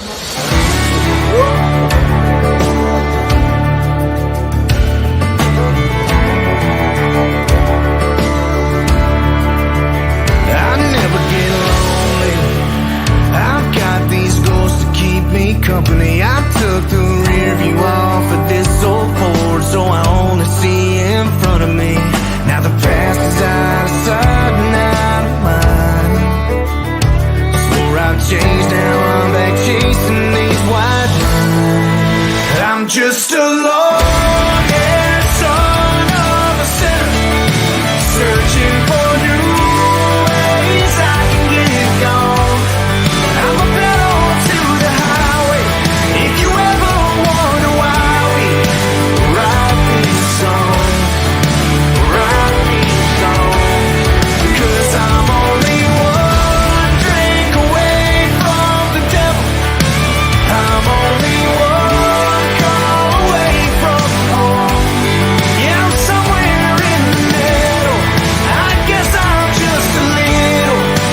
buddy. That was Drew Jacobs with his cover of Jelly Roll's Son of a Sinner. Love that goddamn song. Still kind of shocked that I'm a bigger Jelly Roll fan than I actually thought I was, and I became even more of a Jelly Roll fan after we went to the concert. Either way, a good song. Still probably going to get us in trouble, but that's just Facebook, and all Facebook does. So check this out. Speaking of fucking, fuck you, Mark Zuckerberg, you prick. So when they mute your videos now, all they do is mute the audio, the video, the song. They don't mute the whole thing like they used to do. Yeah. So they don't, or how they used to just like take the whole fucking video down. They don't do that anymore. They just mute the song. So that's a win. That's a good thing. I call that a win. I call that Zuckerberg being scared of us. I call that Zuckerberg's afraid of me, not you. But it's a package deal, sir. Okay, you got me there. Anyway, speaking of a package deal, we got Steven Jarvis joining us on the show tonight. He definitely dealt with my package. Oh, sorry, we're live. I was doing something on my phone. Are you on another platform? Are you live somewhere else? Yeah, hold on. I got a phone call. Yeah, it makes no sense. Okay, I'm supposed to be doing a job here, but I'm not going to do that. Are you watching a space fantasy television show for the 19th time too? But I'm gonna watch this back, and he's like, "I'm gonna kill that Steven Jarvis." Welcome back to the show. Nonsensical Nonsense. Just in the building. Our good buddy Steven Jarvis is back in the building. Steven Jarvis does his own show. And I don't know if you've heard me say this or not, but I know it's called like the Jarvis Podcast now. But I really feel like, because this is what I've been calling it, and it's just so much easier for me. Let's be honest. Let's make it all about me. I've been calling it the Jarvis Project. And I'm like, that's not right. It's the Jarvis Project. Was he Alan Perkins? I was about to say, yeah, Alan Parsons wouldn't like that. Yeah. But he does the Jarvis Podcast. He does some gaming stuff. He reviews movies that are like 80 years old. That why he knows them, I don't know, but does a good job on it. Yeah. Oh, I had trauma watching Halloween, and I don't know if I ever told this the last time I was on, but Halloween H2O was a big thing in 1998 when it came out.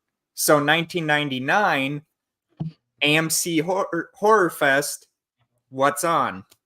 Oh yeah, I see Michael Myers doing what he's doing, and I see the mask. I literally ran my ass into my own bedroom, and my brother literally picks me up, sits me down in front of the TV, and sits on me. That's a good brother right there. Yeah. I literally had nightmares. But that's why I love horror nowadays. Yeah. That my dad being born in 1957, he watched Gone in 60 Seconds when it came out. He watched a lot of that stuff because it was his generation. I'm sorry. The remake is better than the original. I mean, my dad was born in 58, and thank God that he didn't put me through that traumatic child abuse experience and make me watch terrible movies from his era. Jeff, you know what? Yeah. First of all, I will give you that Jerry Bruckheimer pulled a magic rabbit out of his ass making Gone in 60 Seconds. Agreed. The fact that it was Bruckheimer and it was as good as it was shocking. I'll give you that. I just didn't like Angelina Jolie in it, and I thought Nicolas Cage was too much in that movie. I like Angelina Jolie. But Cage, it can do no wrong. No, so this is facts. This is facts. But if you guys like this train wreck of a show, we are on all social media. We do a show live 3 times a week, Monday, Wednesday, and Saturday, 7 p.m. And you can also listen to us on all them podcasting platforms like Spotify, Zencaster, Apple, Google, everywhere there's a podcast. You can find us there and give us a listen. And you can find all those things simply by going to bio.link/nonsensical nonsense. All the social media links are there, including links to our sponsors, Liquid IV, W Energy, and Zencaster. There we go. Gotta get that out. No, I do not. I review movies that were actually fucking good. Benji for the win, dude. I will say probably my favorite movie review that you've done, but I love the movie and it's right in my wheelhouse. Was Zodiac. You did a killer Excellent job movie. reviewing that movie. See, when I did that one, I originally, when Mark Bensett was my co-host, he wanted to try and get into true crime stuff, and I kind of pumped the brakes on that because I was like, excuse me, you have to get it right, because if you get a victim's name wrong or anything like that, they will come after your ass. Yeah. Well, I love the serial killers. I don't like. Wow, how do I say this without sounding incredibly? You The creepy? Town That doing? Dreaded Sundown in the original was better. Yeah, I love serial killers. I'm a huge true crime fan, and like paranormal. I'm real big into that stuff. So that movie did a really good job. Dude, the ending of that movie still creeps me out. Doesn't sound like you enjoy any of his reviews.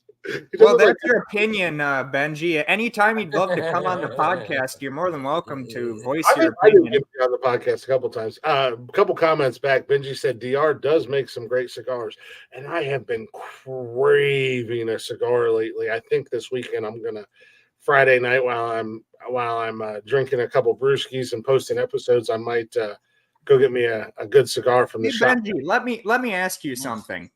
Since you think I don't know good movies, how old are you? He's going to say 75. Actually, yeah. How old is literally? I am. No, I think we've had this conversation with Benji.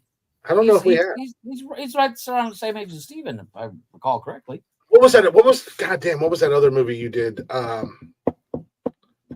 Fuck. And I'm sorry, Benji, that I didn't grow up in the pussified version of Hollywood. Well, I mean, you kind of did. You just watched. Steven, I got a question for you. Greatest car chase ever? Ooh. And there's only one correct answer. Bullet. There it is. Approved. That's the only thing that made Bullet, that movie any Bullet good. That movie is a terrible fucking movie. But that car chase scene, at one point, you don't know who the fuck's chasing who. But it's worth it. You know the one movie when I was a kid growing up that I could not understand? Vanishing Point. Because I still to this day don't understand that movie. Could not understand why out of anything he could have done, he drives into the bulldozers. Yeah, I totally didn't understand that movie either. Dude, I literally. Why the bulldozer? Yeah. Well, because the cops pulled the bulldozer out in front of the fucking thing. He could have literally. There was what? 100 yards on either side of it, and he could have drove around it. This motherfucker plows into it at 120. Yeah, I've never seen the movie. I just wanted to feel like one of the cool kids.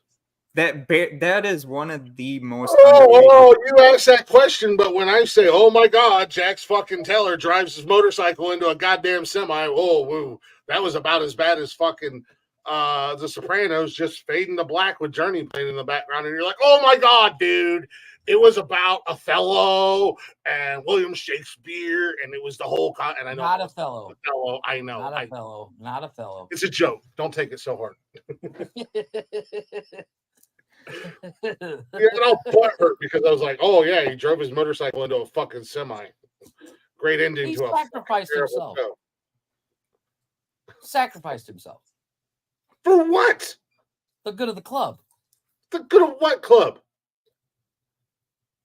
His MC.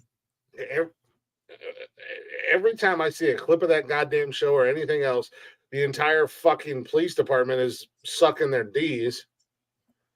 Agreed. The FBI is sucking their D's. There's so much that goes on that show. You're like, that would not happen like that, because at one point, into the TV show Lost. I never watched Lost, but I seen the ending of it, and I'm like, well, I'm glad. Oh my God!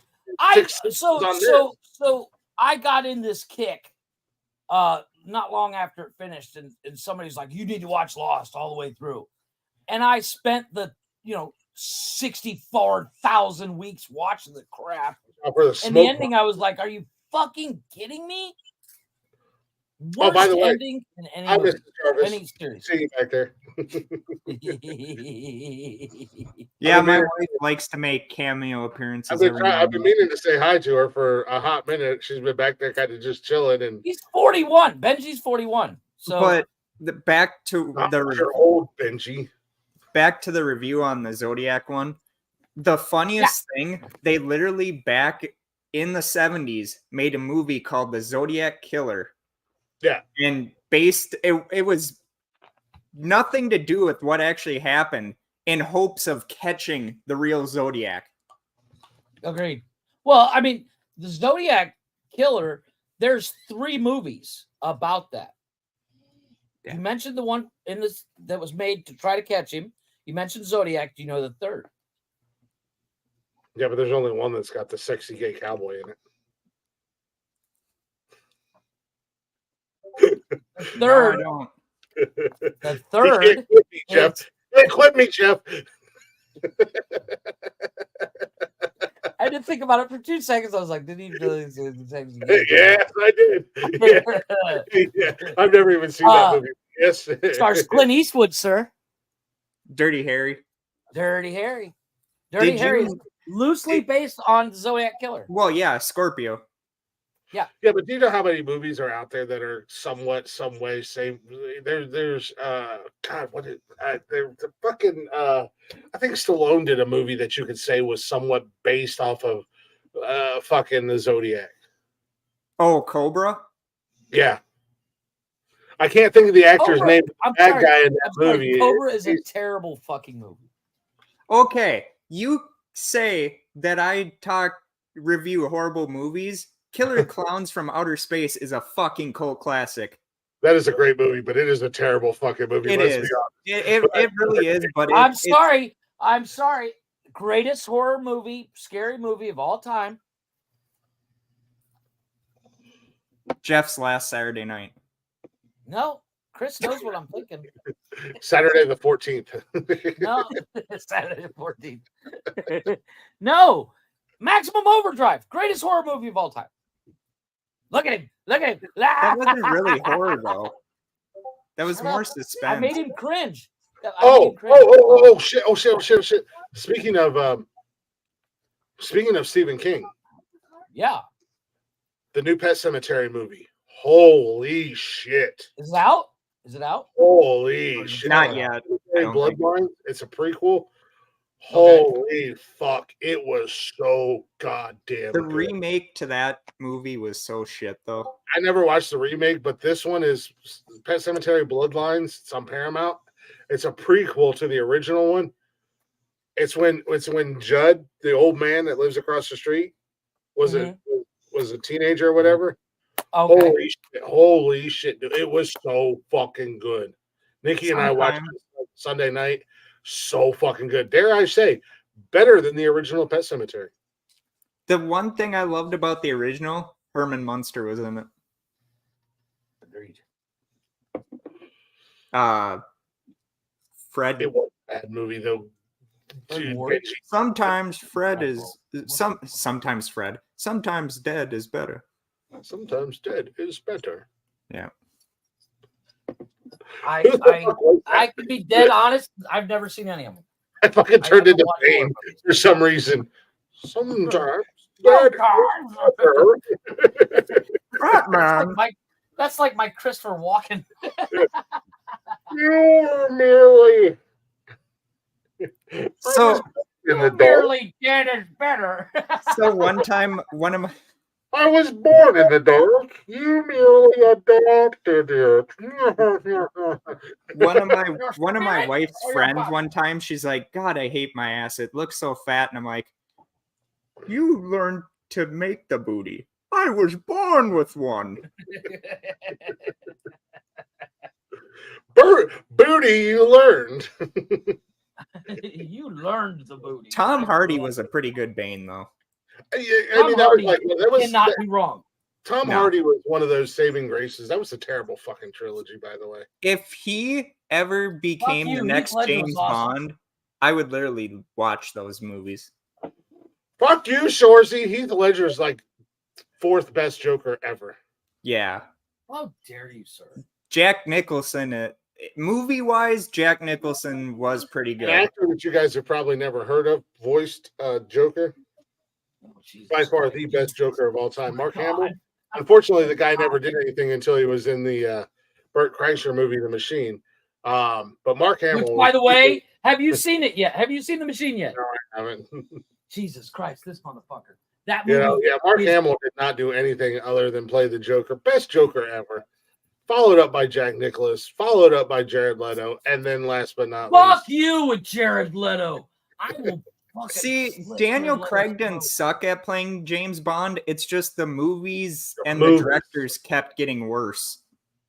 Like What's up, Casino Royale Daniel- was probably Daniel- the best one. Daniel Craig's Bond was the first Bond that actually can get hurt. Yeah. All the other Bonds, they're in a suit fighting a guy with a knife, and they don't even have a single. Well, actually, On Your Majesty's Secret Service was the first time Bond got married, and then watching his wife die, that was pretty traumatic. The only thing that I didn't like is that with Daniel Craig, it's kind of like they were trying to, okay, this is young James Bond. Now you're going to have to go back and watch Dr. No, and that's the that's the order. And Quite a lot of order. Words are hard. Okay. I can't say burgle. Burglar. Trivia for you guys. Burglary. Only 2 American actors were picked at one time to play James Bond. Who were they? Wait until you see the new James Bond. Spoiler alert, it's a she. And it's Fuck Beyonce. you. Are you serious? I don't know. No, it's not. It's just better rumored not. saying Beyonce is going to play James Bond. But Well, you've heard about the live action Rapunzel. Jada Pinkett Smith's going to play Rapunzel. why? She has no hair. Exactly. Keep blackwashing Hollywood. Y'all don't get in trouble with your fucking Cleopatra movie. You really want to keep doing it? No, James Bond isn't going woke. It better fucking not. It Well, ain't. I mean, I'm not the biggest James Bond fan, but there are rumors that they are looking for a new Bond and that it could be a woman.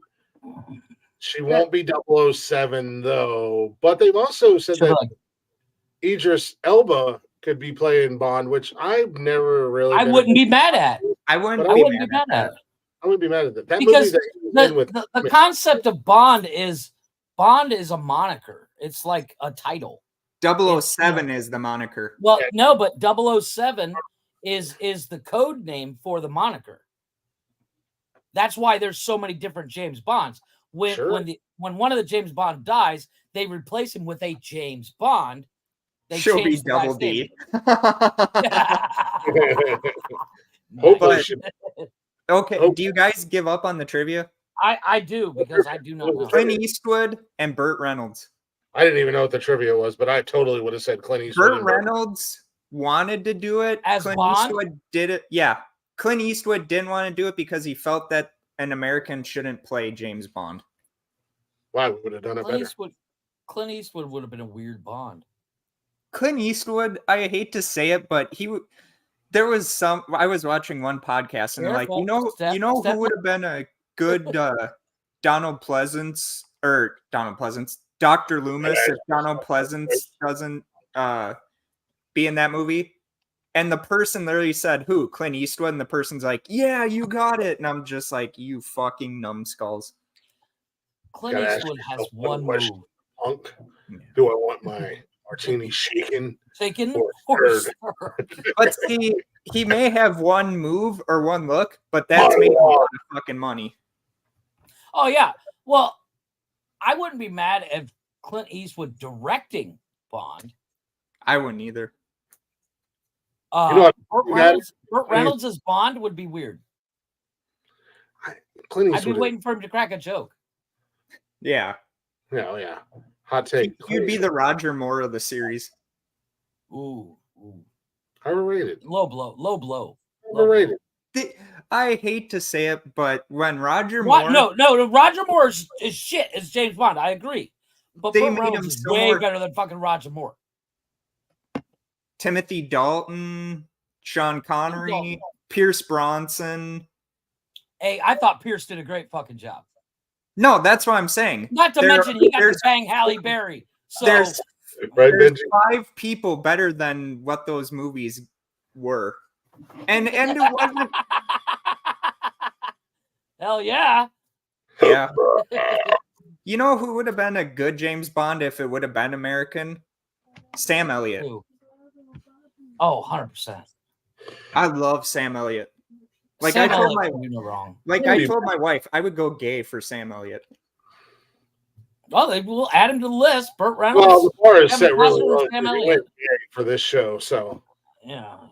I mean, It's just a joke, everyone. It's just a joke. Hey, no. Hey, do not be ashamed of your love of a male character or male actor. Because But then also at the same time, we have an entire hour and a half dedicated to us stalking Ryan Reynolds and Kevin Costner.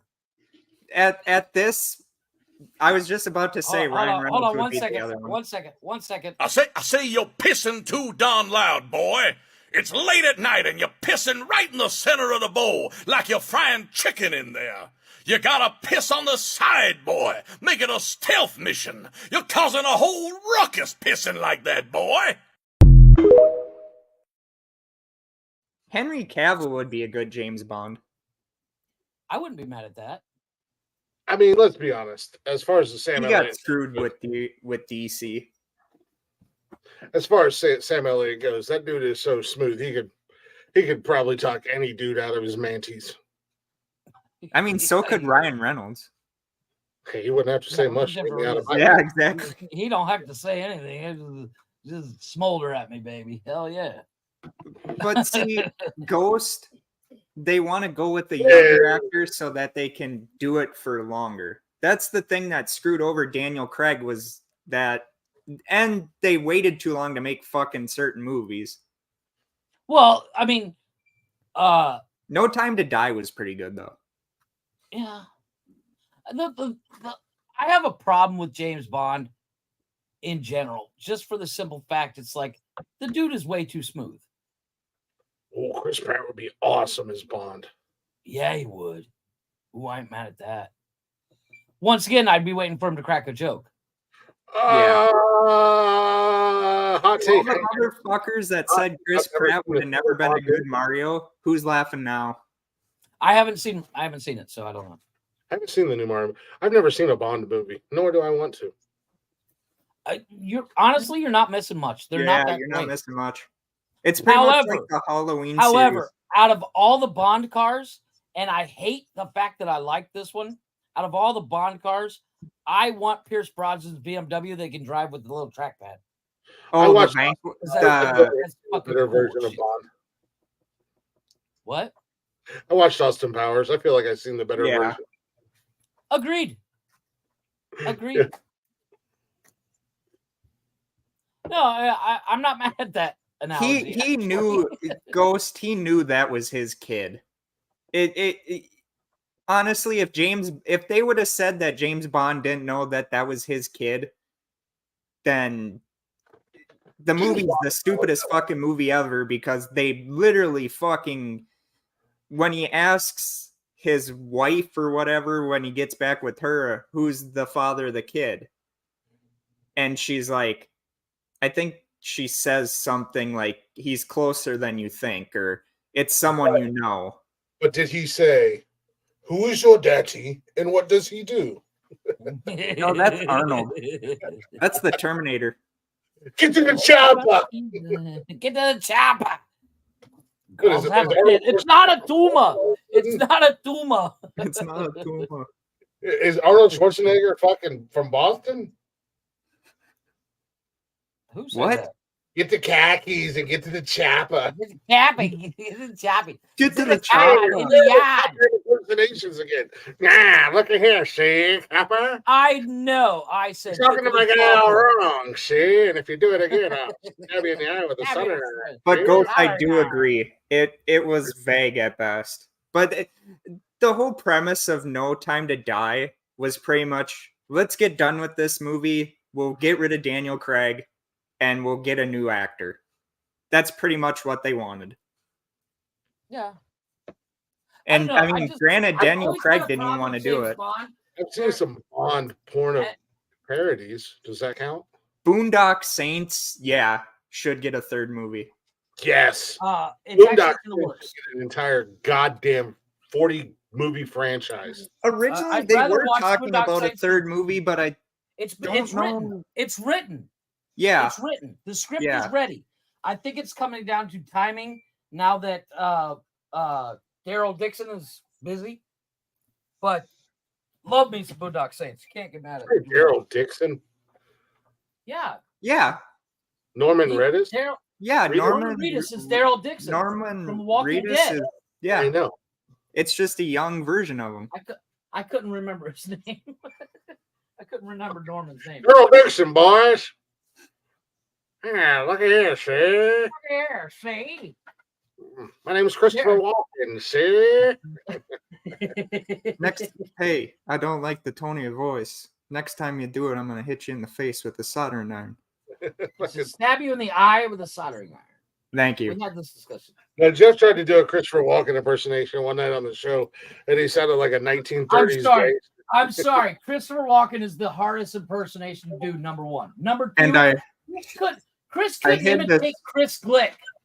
I hid this uncomfortable piece of steel in my ass, and I'm gonna give it to you, Butch. Yeah, I can't even do it. It's a hard one. I mean, I don't do impersonations, and I've said that. Exactly. Exactly. But- At least I I mean, tried. I'm not going to attempt At to do least I something that I tried. can't fucking do. I tried. And, Like I and can't do an Arnold tried Schwarzenegger. it. I can't do an Arnold Schwarzenegger, so I didn't try it and go, "What is your dad?" You know, I didn't Who's your try. daddy and what does he What do? is your name and what does your daddy do? How's it going? What is it? What do? Who's your daddy? What does he No. do?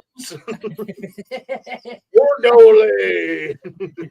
If Tommy Chong or Teach Marin was in that movie, Hey, Up in Smoke is a classic. Nobody touch it. yeah. Hold tight, Issy. Hold You tight. keep a knocking, but you can't come in. Cheers. Cheers. Cheers, everybody. Cheers. Dilly dilly. That'll be a YouTube short as soon as I post it. Oh, Probably 100%. later on tonight I'll post that. 100%. He said, That reminds me. I'm still waiting on your growl video. that is probably the gayest thing ever. Do you remember? I I you remember being a drunk off your time- ass and going, Good. we're gonna do a video. I'm just gonna go 1, 2, 3. And that's Yeah, all. and you kept trying to be a fucking sexy cat woman.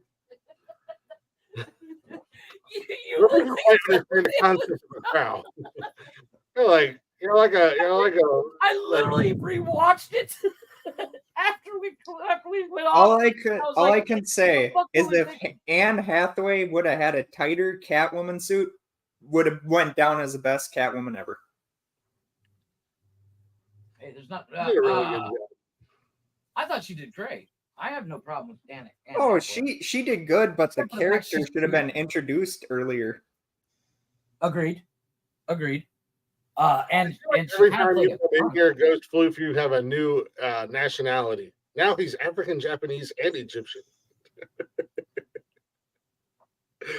Are you fucking with us right now, Ghost Floof? Drunk are you tonight? And I'm not going to be nice to you because last time I was nice to you when you were drunk, you yelled at me. So no more nice guy Glick when you're drunk, Ghost Floof. Yeah, because Chris is sober for once. It'll be the first sober episode of Nonsensical I Nonsense. mean, I'm 6, almost 8 beers in. Yeah, sober, sure. So you're not picking up the kid? Exactly. Maybe. Nikki, can you pick up my kid? I'm Well, drunk. they work together, but unfortunately, Nikki's not getting off until like 2, and Austin gets off at 10. So no, I'm perfectly fine. I haven't had many. Ghost, if you wanna watch a good Western movie, watch the original Django. Oh, that movie's fucking weird. Franco Nero Sandler did was the best one. You talking about the what was the Ridiculous Six? Yeah. with the old wolf boy just that movie fucking cracks me up, man. Halle Berry sucks at being Catwoman because she should have never been Catwoman. And that movie should have never been made. I don't think there was a single flaw in agreed. Halle Berry's Catwoman at all. The movie sucked, but Halle Berry as Catwoman. But let's be honest. Nobody went to see the Catwoman movie with Halle Berry to actually see the Catwoman movie. They went to see Halle Berry. Yeah. Oh, but you really got sexy as fuck. Let's be honest. If you want to really see Halle Berry, watch Swordfish and/or Monster Ball. Swordfish, 100%. Swordfish better than Monster Ball. Yeah, you do. And I never said Halle Berry sucked at being Catwoman. God, here you go with people again having to make shit up. I thought she was good as Catwoman. The movie itself was just trash. The movie was. I mean, I thought she did an excellent job with the script that she had. You want to talk about badass Halle Berry? John Wick 3. Yeah, badass. We're talking about Halle Berry. Just using your words against you. Interview on news. Well, you can't use my words against me if I didn't say it in the first place. Welcome to Nonsensical Nonsense, Stephen. Yeah. Like how stupid of a fucking comment is that? You got to learn to dance, man. It's a dance that we do on Nonsensical Nonsense. Well, no, I'm just saying. Dance, you learn as you go. He's not doing it to be a bad guy. He's doing it to bust balls. It's a dance. Yeah, it's a dance we do. Yeah. It's a joke. Not a dick. Don't take it so hard. Exactly. Don't cradle the balls. Speed bag them.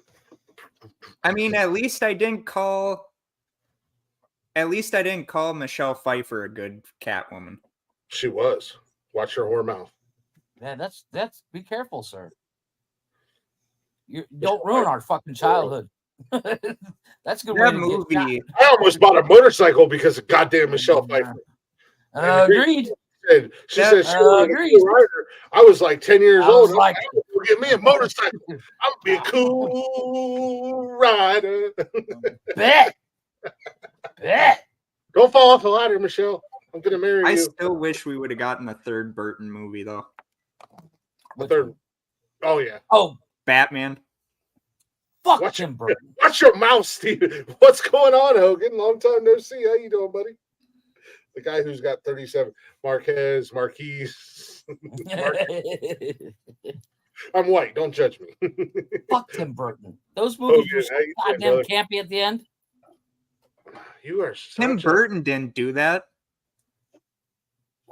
You know what? Maybe it was Michael Keaton's fault. Tim Burton had nothing to do with those movies going campy. Maybe it was Michael Keaton's fault. Let's blame Michael Keaton. Don't. And it wasn't Michael Keaton either. Fuck with Michael Keaton. Fuck Michael Keaton and his multiple. That they wanted to sell. Michael Keaton is a national fucking treasure. Don't start. They wanted to sell a fucking county treasure, let alone a national treasure.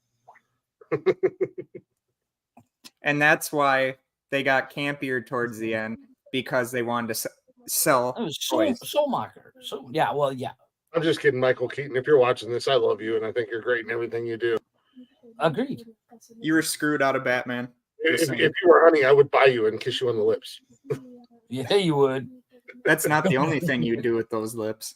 I don't buy jam. I buy honey, and I kiss it on the lips.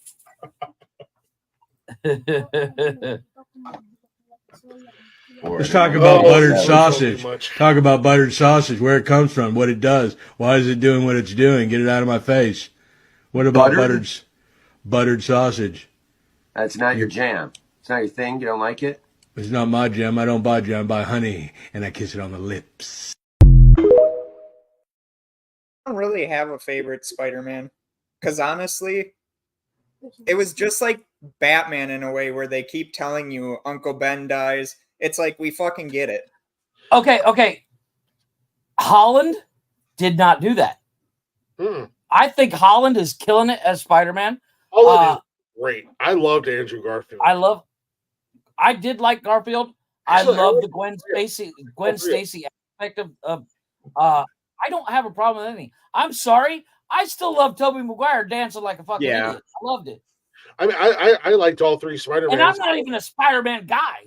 And the great thing about these Spider-Man movies, Tobey Maguire, Andrew Garfield, and or Tom Holland, if you grew up reading the comic books, depending upon where you were in the Spider-Man stage, that was a perfect rendition of the three different Spider-Mans that you would get in the comic books. Holland being the youngest, obviously, Maguire being the oldest version of Spider-Man, and Andrew Garfield being right in the middle. Yeah. I think all three actors did an amazing job with those movies. The only problem I had with the Andrew Garfield Spider-Man movies was fucking Jamie Foxx. Agreed. Yeah. Not saying Jamie Foxx ruined the movie, but I love in Hot Topic. I love fucking Topher Grace as goddamn Eddie Brock. I do too. Tom Holland did a better job. You mean Tom Hardy? Sorry. No. But Topher Grace was so unexpected because it was so far left field that nobody seen it coming, and that's what I liked about it was, you know, the scrawny, nerdy kid from fucking that 70s show is Venom. Yeah. What? That was pretty fucking cool. I gotta say, that was pretty fucking cool. Now, Ghost, if you're to ask me who's my favorite Superman, that's a toss-up. I have to say either Christopher Reeves or Cavill. Christopher Reeves is a real low-hanging fruit grab for the Superman. I think if you bring up the Superman conversation, it has to be between Roth or Cavill. Roth had the shittiest movie though. Roth killed it as Superman. That's the the movie was shit. Let's be honest. But I've loved all three different variations of the Spider-Man movies, and the fact that the MCU brought all three of those movies together was oh my god, it was amazing. It was 100% amazing. Henry Cavill was great. Brandon Roth for those movies was really good. I just but the writing sucked. One guy that I wanted to see, and me being a big Superman fan, the one guy I wanted to see don the suit, whether it had been on TV or in the movies, was Tom Wellington, because he killed it. Smallville. Wanted so bad, and he was up against Brandon Roth in those Superman movies. I think that's the whole problem with Warner. Warner just does not know how to do it. Smallville was so bad was because Tom Wellington, he said it. He was phoning it in. He was like, "Fuck you." He thought he was going to be the new Superman in those Superman movies, Superman Returns and stuff like that. And then at the last second, they fucking hit him with the Uno reverse card, and Smallville was absolutely amazing. Great. I love Smallville. Tom Wellington was probably my favorite Superman of all time. For a guy that we never got to see actually don the suit. Right. Okay. The closest you got is he had a T-shirt. Well, you got to see that the final episode of Smallville where he was out in space just kind of floating, but they didn't actually show him. Right. Did you write your words? What? I forgot to shower. Did you clean your room? I forgot to Well, you got to go get that stuff done. You got like 45 minutes for bed. Hey. Crackhead. No, I think I believe this is, once again, I've said it like 40 times. You need to watch the Flash movie because I believe, if memory serves correctly, you get them in the suit. You get Wellington in the suit. Yeah, no, I know. Which one do you want? And I'm sorry, Nick Cage in his glowing suit that looks like it's made out of leather look kind of cool. So Don, you and What are you gonna do? turn on my bike. Oh my god, really? You can have the car one if you're just gonna put it on your bike. Okay. He wants some of our W stickers. Oh no. Those are precious. Those are as good as gold. Well, that's my favorite one. I like that one. That one's cool. That one and probably this was. I was gonna say I like that one. That's the one I used in our little video. Stickers. Because they sent me 2 of each one. Oh. And Nikki took one of the panda ones, and I have 2 of the skulls, 2 of the smiley faces, 2 of the other smiley face, and I have another car one. This one you can't have. I knew that. This came with my beard products for my birthday. Bad. Nice. And Nikki knows the guys who own this company, and why she hasn't put in a good word for us. I was gonna say, what the hell? I mean, come on. I mean, I don't want to. I got this glorious mane, and I use their product, Mad Viking Beard Company. We go together like peanut butter and pickles. Oh. Like lamb and tuna fish. Wait till you get pregnant. Wait till you get pregnant, Mrs. Jarvis. You're going to be eating peanut butter and pickle sandwiches. Trust me. I don't even like pickles. Yeah, neither does my wife, but she was scarfing them down. She was pregnant with my kids. For like the to the point where I'm not allowed to have pickles in the house. No, like when we go to McDonald's, do you want my pickles? Yeah. Jeff made the video. What's going on? You guys are just having a battle with Red Bull and Monster. When she was pregnant, man, it's like going to war against energy. Mm-hmm. W is a powdered energy drink. They sponsor the show. Yeah, W rocks. Yeah, no, I don't know if you guys have any plans for the future for babies. Don't do it. As a dad, I got 3 kids of my own, all with the same mama. Jeff's got 47 babies from. I have 3 kids, 2 baby mamas. My ex-wife, she had the weirdest fucking craving, and they always hit at like 2:00 in the morning. Every fucking time, I don't care what it is. And let's be honest, there was no fucking Uber Eats and fucking. No, you had to get off your ass, get in the fucking truck, and go pick up shit.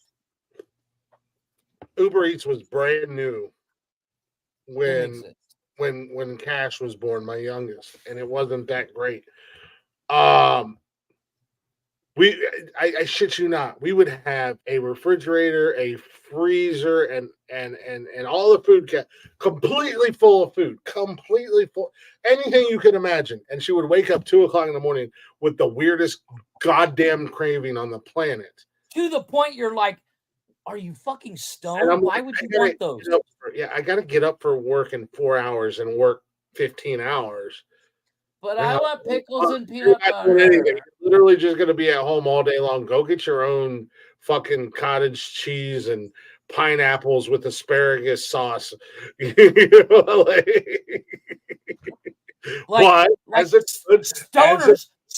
look at pregnant women going, really? As a good husband, that's what you wanted to say, but you didn't say that thing because, Steven, this is the other thing. You think the cravings are bad when they get pregnant?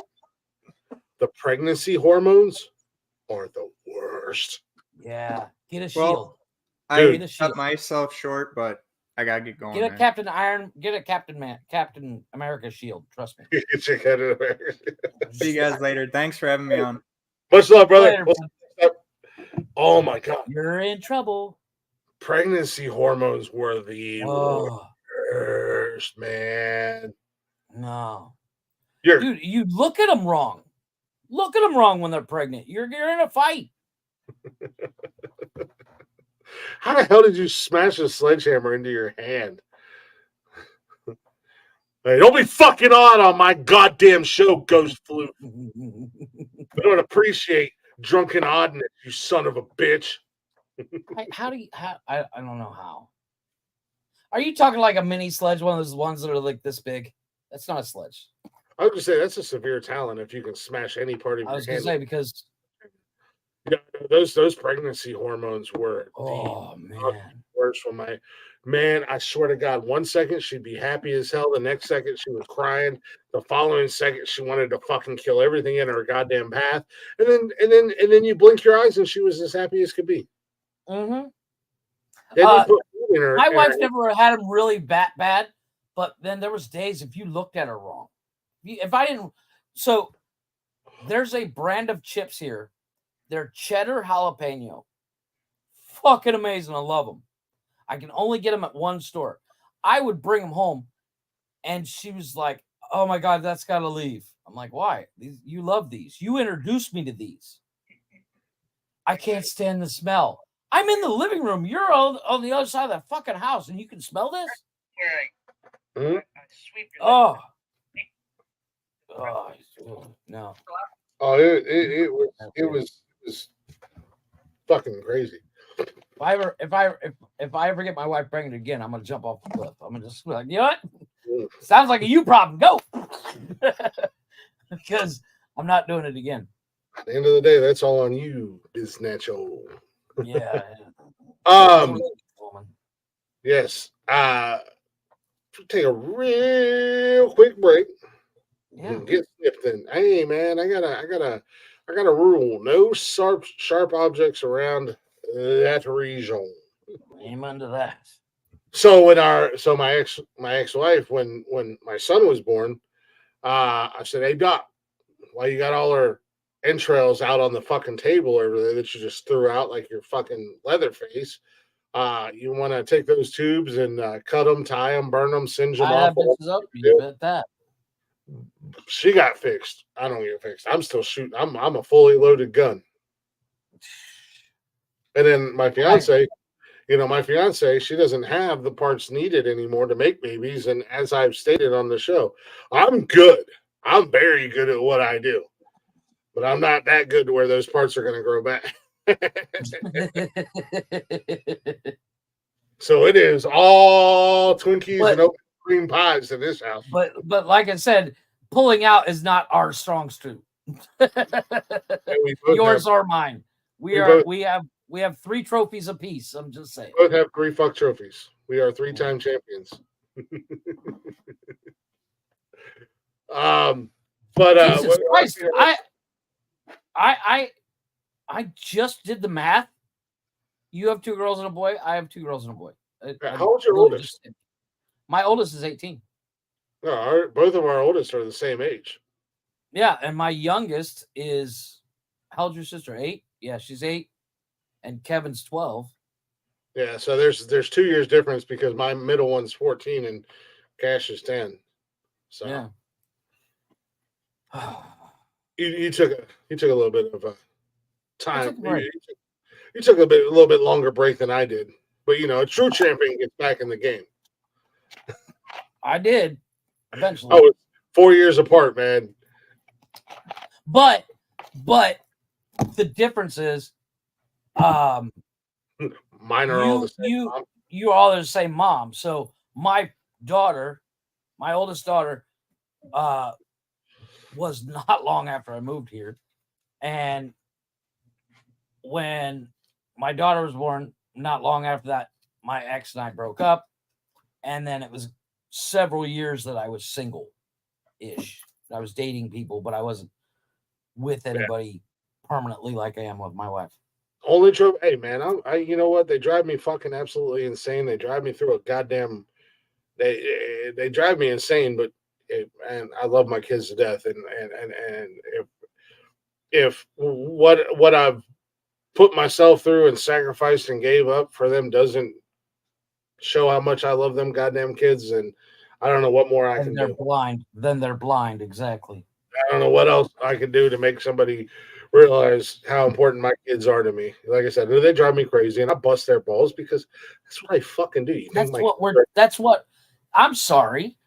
That's what we're supposed to do. If you don't pick on your kids, you're not toughing them up for the world because my kids are immune. As I don't know if you've seen the clip, but our girl Candace Owens came out with a perfect one-liner. Life is tough. Get a helmet. And I loved it. You think my kids are immune from the goddamn Thunderdome? Shit. Oh, hell no. No. We grew up in the Thunderdome. Our kids get what? 10%? Not mine. Mine are growing up in the Thunderdome too. And trust me, my kids are just as quick-witted as I am. Well, except for the oldest one because she's a drama llama, but literally. But the other two, man, they're just as fast as I am.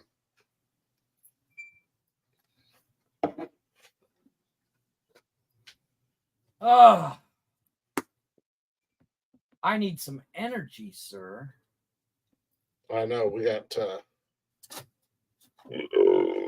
actually, fuck it. Let's just roll for the next half hour. Yeah, okay. Really, I do have to. Unfortunately, I do have to end the show on time tonight because speaking of kids, I got to go pick up my oldest one. So we'll just muscle through. Okay, that's fine. If your child does not understand sarcasm, you failed at preparing them for what they can hear.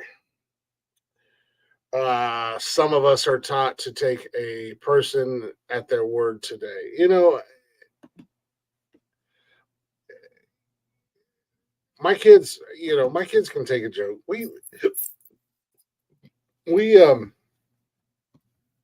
bust each other's balls constantly. Yeah, we fuck with each other constantly. They can take a joke. And I think there's a small part that they you know, I'm guilty of this, man. I'm so guilty of this. You know, I always try to find the good in people, but you know, as I've gotten older and as I've gotten more quote unquote jaded or whatever you want to call it, I'm an asshole to people. Oh, 100%. You're but good, that's dude, because that comes down to now I'm just a fucking prick, man. You know, I've been burnt so many times by people. You know, you're at that age where you're like, I don't have time for your BS. And if you're not on the same level as me, there's the fucking door. Yeah. And I'm quick to call people out on their bullshit nowadays. A lot more than I used to be.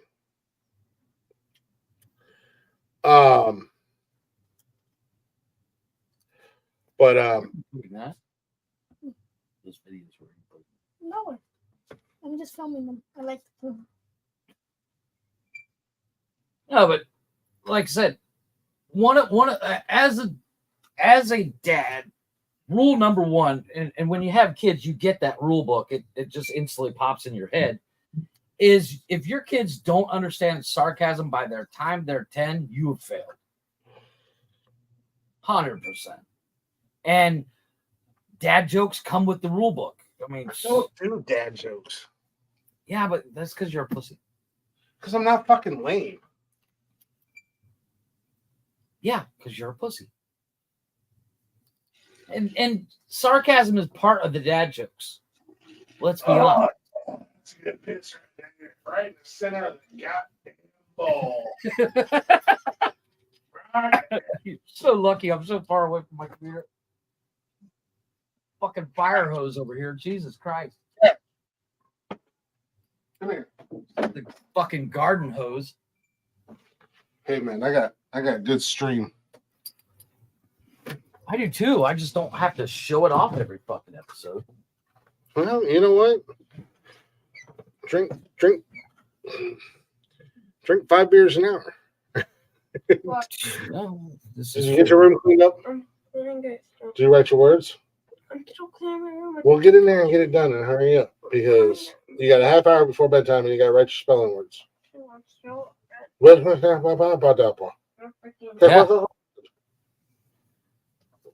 Yeah. Oh God. Yeah.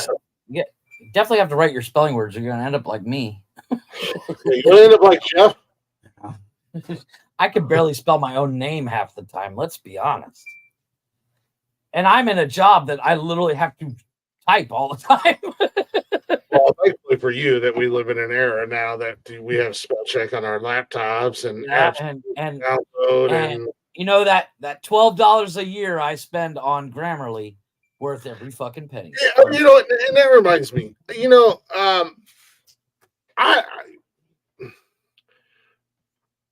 I drink during this show. Mm-hmm. This is the thing that kills me when I go into other people's podcasts and stuff like that, and I'm watching and I'm commenting because sometimes my brain works faster than my fingers do. You know what I mean? Yeah. I have that issue. So I leave words out or whatever. Shame on you, other podcasters, because I do a very good job when I look at the comments and I read the comments. And if somebody's misspelled something or left a word out or anything, I don't bring it up. I catch it and then I just put the words in there. Some of you other podcasters out there, y'all are some fucking assholes. Y'all are some dickheads that do these live shows, grammar Nazis, like live streaming or something like that. And you won't take it upon yourself. You are so fucking wrapped up in your own self-entitlement that you will not give the common courtesy of the commenters to read their fucking comments properly and rather read that word. And then if you're on a panel, the panel go, what? Or you'll go, what? What does he you want mean? to talk about alienating your audience? That's there's a reason why I don't comment on anything, because I know I can't spell, and I know there's that one person out there that is the spelling Nazi that's gonna be like, "Oh, you spelled this wrong." I don't fucking care. I was trying to get something to point out while the conversation is going on. You're trying to get the comment in there while it's still part of the conversation. Exactly, not 3 hours late. Yeah, you might fuck up and misspell a word, or you might fuck up and forget a word, or whatever. As a podcast, or forget to hit the space bar. Yeah, as a podcast host, be fucking better. Don't fucking read their comment as it is, and then proceed to go, I don't know what they're saying. Oh, what? And then let your panel, because that's a real fucking scumbag move. 100. You can't figure out what they're trying to say if they misspell something or don't spacebar it or forget a word. Then don't read the fucking comments, because clearly they're not the retarded ones. You're the retarded one. Well, they're not retarded. You're just an asshole. Well, they're a retarded asshole. Same difference. But yeah, I would. Number one, I would never call somebody out on their misspelling because I can't spell my own name. Well, it's not even a matter of calling them out. It's just a matter of like not being conscious enough to realize what they're trying to say and correct. Exactly, Ghost. We're all human.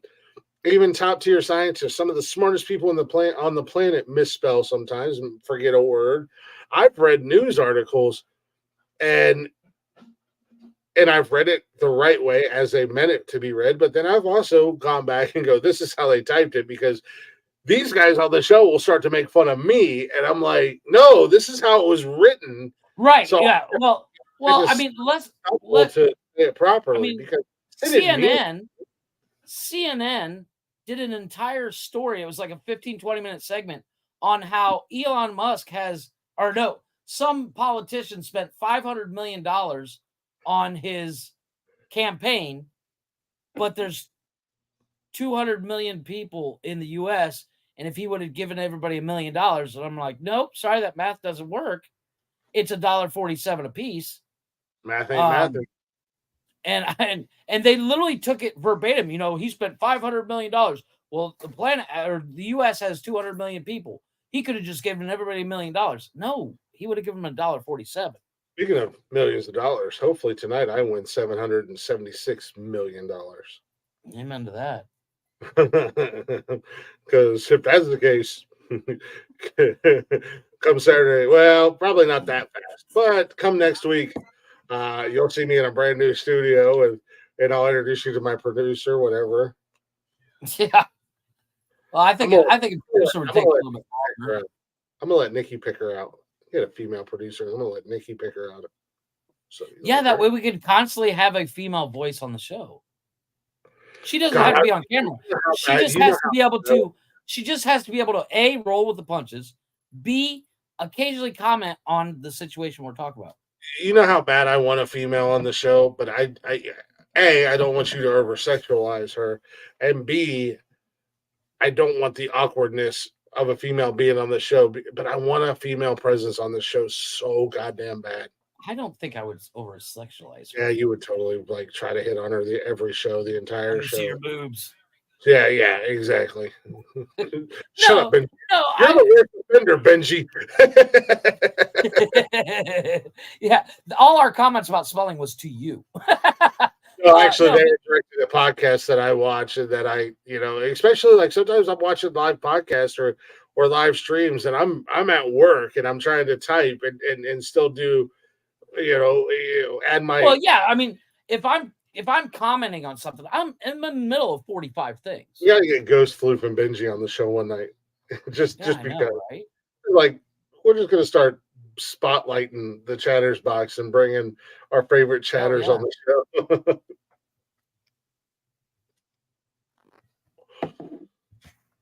So why'd you get them started?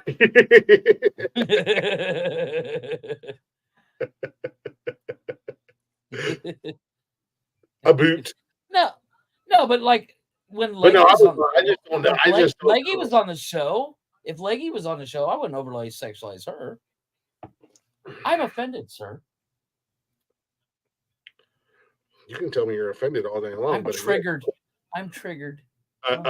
So you can be triggered all day long too. What are you, the fucking horse from goddamn the Lone Ranger? I was waiting for you to mess that up, but I was working on it. It took. I was working on it. You're like the Well, I almost said Geronimo, but I was like, or not. Yeah, Geronimo was the Indian. I thought Tonto was the Indian. No, Geronimo was a different Indian from something else. But Tonto was the Indian. I want to bring you up on like a Monday, Benji, because I gotta give you props, man. I gotta give Benji the love that he deserves. That's my dude on Mondays, man. Because I'm doing this show solo, and I come in with a plan of attack, and then he takes you off the rails. He does every Monday. I come in, and I'm like, here we go. This is what I'm going to do. This is what I'm going to talk about. And I start down that road, and here comes Benji, and he's like in the past. I wonder what this. He's like, what? Let's talk about buttered sausage. Talk about buttered sausage. Where's the I wonder what this lever right here beside Glick does, and he yanks that son of a bitch, not realizing that it's the e-brake, and we do a full fucking 180 spin, and we are rolling. Yeah, if you're either going to find someone too sensitive to be here or too outspoken, I mean, I don't mind. I don't mind outspoken. But I find that. Yeah, no, Benji's an unspoken hero on Mondays, man. I gotta give my guy a love. Unsung hero, yes. Unsung hero, because my man does. He comes in and he does not let me have a lull in the show. If I start to, swear, and he's like, no, not today, fucker. Let's talk about buttered sausage. Buttered sausage, yeah. Well, that's how we went on a whole ass 30-minute rant about casting an all-female cast of Expendables. I ain't mad at that. I'm gonna have to rewatch that. Yeah, no, I would love to have a female voice on the show. I think it would be fun. I think it would be cool. Like, it's just, but they got to be able to roll with the punches. You can't have somebody that's going to get triggered all the time when we make a stupid joke. Yeah, like I love when Nikki gets on the show. She can't do the show all the time. Yep. And let's be honest, every time I ask her to make me a fucking sandwich, she storms off into the living room. Yeah, or it's just, it's not her thing. She doesn't she doesn't do TikTok. She'll live stream with me, but even when she live streams with me, she's kind of off to the side, and every once in a while she pops her head in and interjects. But it's just a matter of finding that right female person. I mean, like, I would put a third seat on the show again if it was, with a female voice. Oh, 100%. a lot of the conversations we do get into, we're constantly going, I wonder what the female would. Oh yeah, there's been several times. Yeah, there's been several times where we've had conversations and like we've tried to pull Nikki into it, and she's like, nah, I'm out. Am I not following you on Twitch? I feel like a fucking asshole if I'm not. I still can't figure out how to get onto Twitch, but I don't try a lot either. I know what our password is. I do too, but it's the same on everything, isn't it? It's the same on everything. I'm an asshole. Now I am Benji. Oh, Benji's got Benji's got doggos in his profile picture. What doggos? The password's the same on everything. Go fuck yourself. No spaces. Oh, fuck yourself. No spaces. God, I'm an asshole. Look at Benji. Goddamn Ghost Flip ain't got no goddamn content. He's got more followers than we do. Yeah, but I'm sure he goes live like we do, and our content doesn't stay, does it? I have to apologize, man. I was not following you. I am now. So I will get them notifications. Yeah, he does. He check out Jen. Does some World War Z. I think I have that. Excellent movie. Yeah, I loved the movie. Gotcha. I'm Saint still mad Bernard. they're not doing a sequel. Yeah, okay. Now Saint Bernard. I ain't mad at that. Yeah, Saint Bernard, a couple other doggos. Yeah, them are my buddies. I love dogs, man. I'm not mad at that. You bad dog. I love this old dog. You wanna come say hi? Oh, Suzo. She came with my fiance. Can't wait for the TV show to go. Our TV show or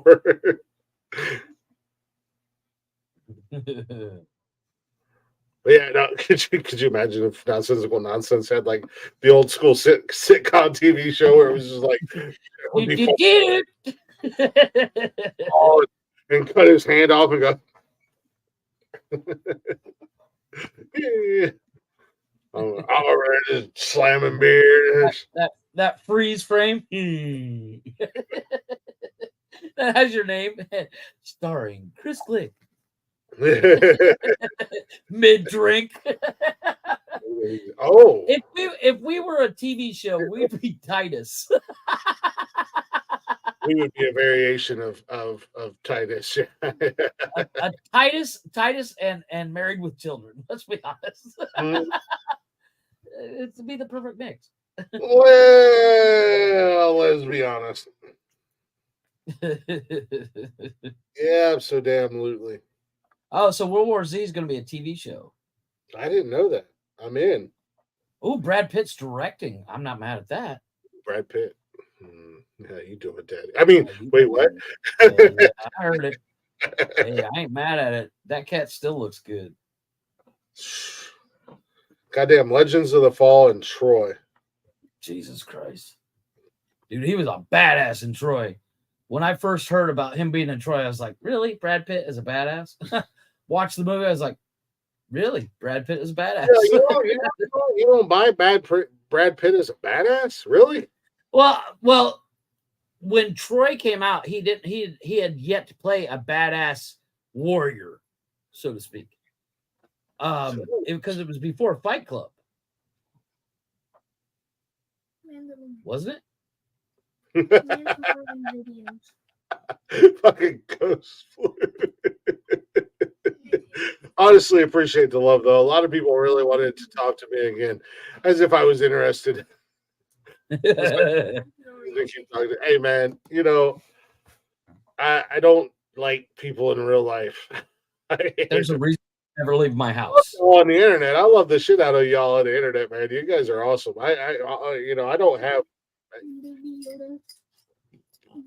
don't have a couple few friends in real life. All my friends are online, man. All the people that I associate with, like my outside of Jeff, my best friend is a guy that I've never met. We met playing Call of Duty. Duty. Probably 10, 11 years ago, something like that.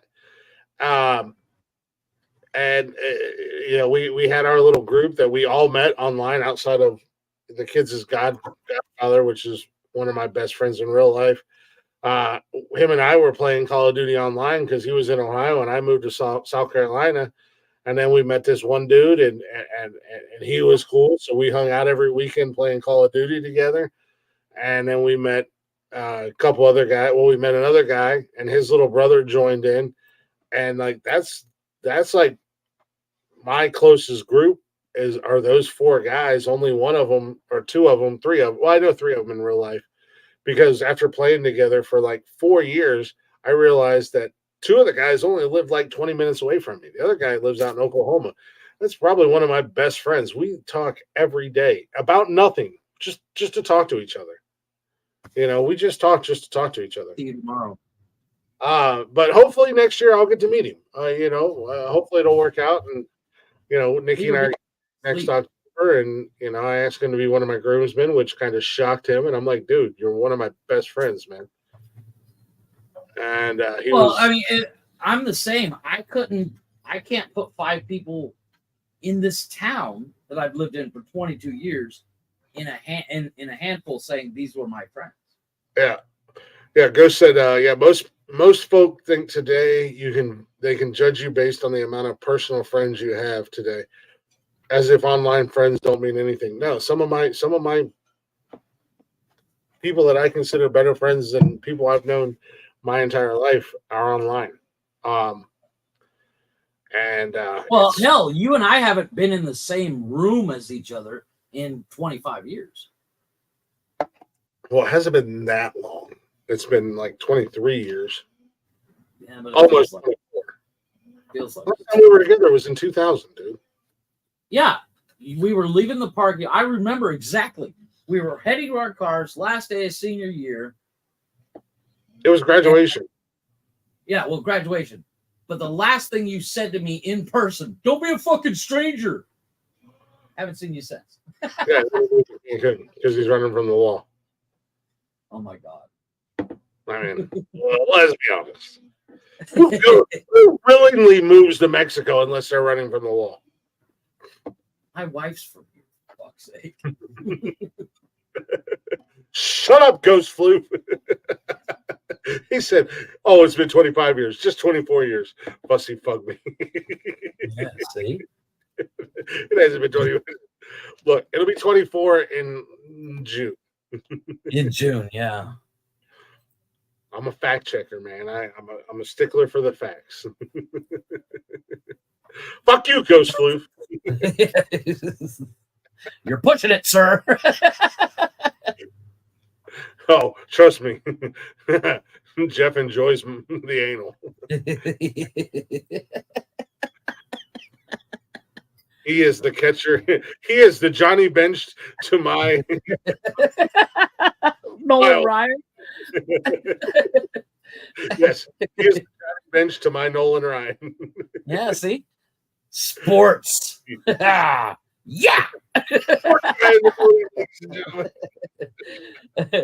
I'm sorry. The only reason I know Nolan Ryan is because he was in fucking, what was that movie? Yeah. Jeff is definitely catching what I'm throwing, if you know what I mean. Yeah.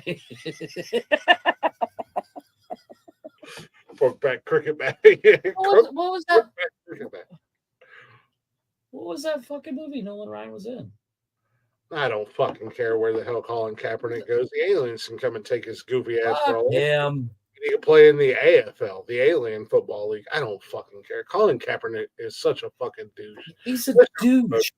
You had one good football season, and I'm going to speak as a football fan and not on a political basis. You had one good football season, and after that, you were dog shit. Who gives a damn? And second of all, on a political stance, you were adopted by a rich white family, Clarence. You went to a private school, Clarence. You are the Anthony Mackie of football. Yes. Private school. You went to an Ivy League college, Clarence. You are not anywhere near being oppressed. You have more white privilege than me. Right back at you, Ghost Floof. Much love to you, brother. You are the epitome of white privilege, Clarence. Yeah. Speaking of white privilege, have you seen that dude that's got that lifted truck that says white privilege on the grill? No.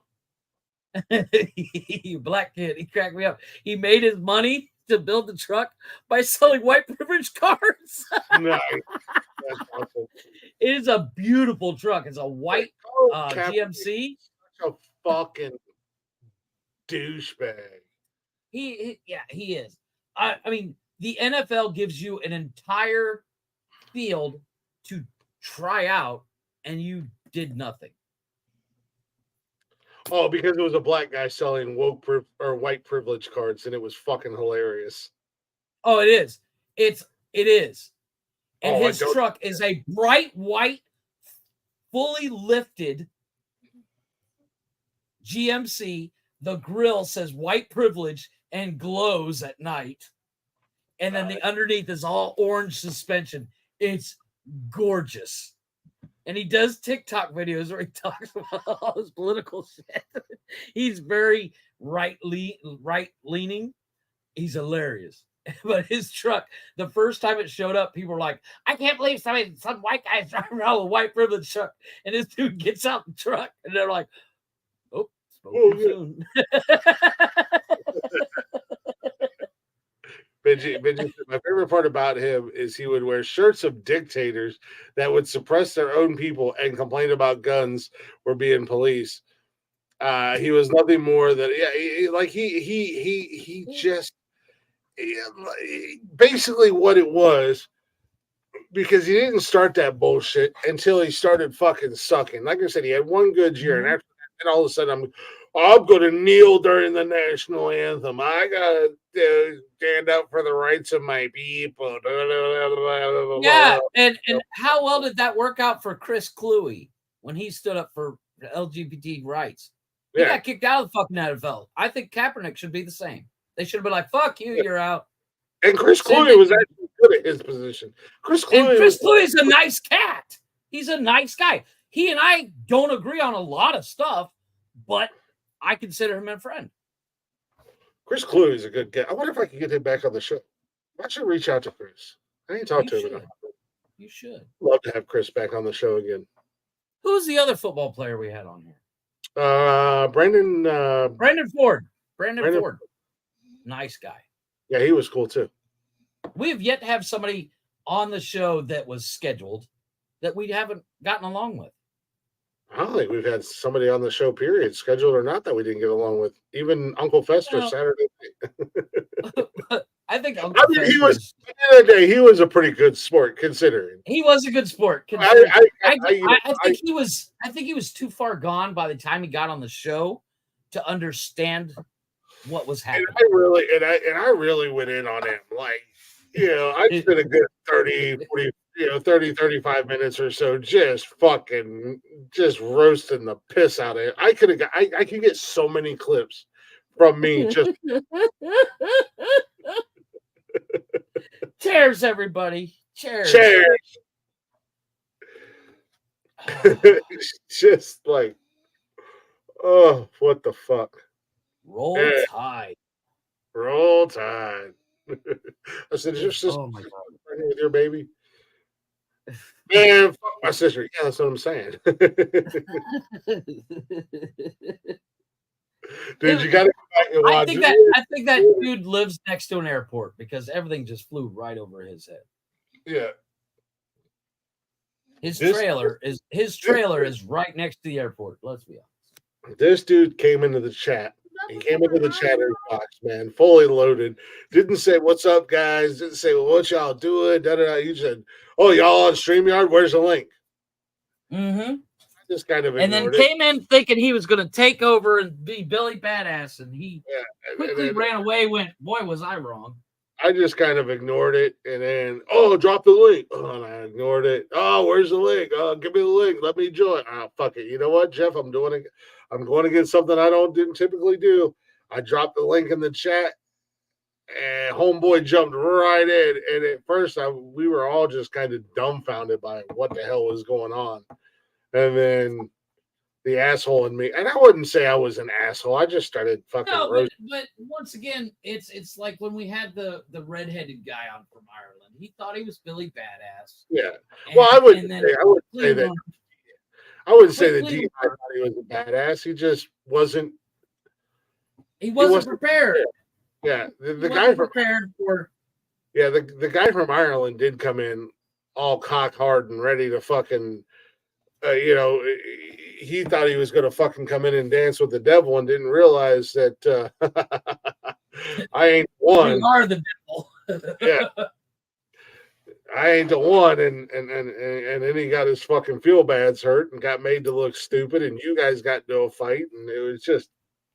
Yeah, I'll tell you what, it's a good thing we weren't in the same room because I'd have knocked his fucking ass out. Yeah, he was, every once in a while.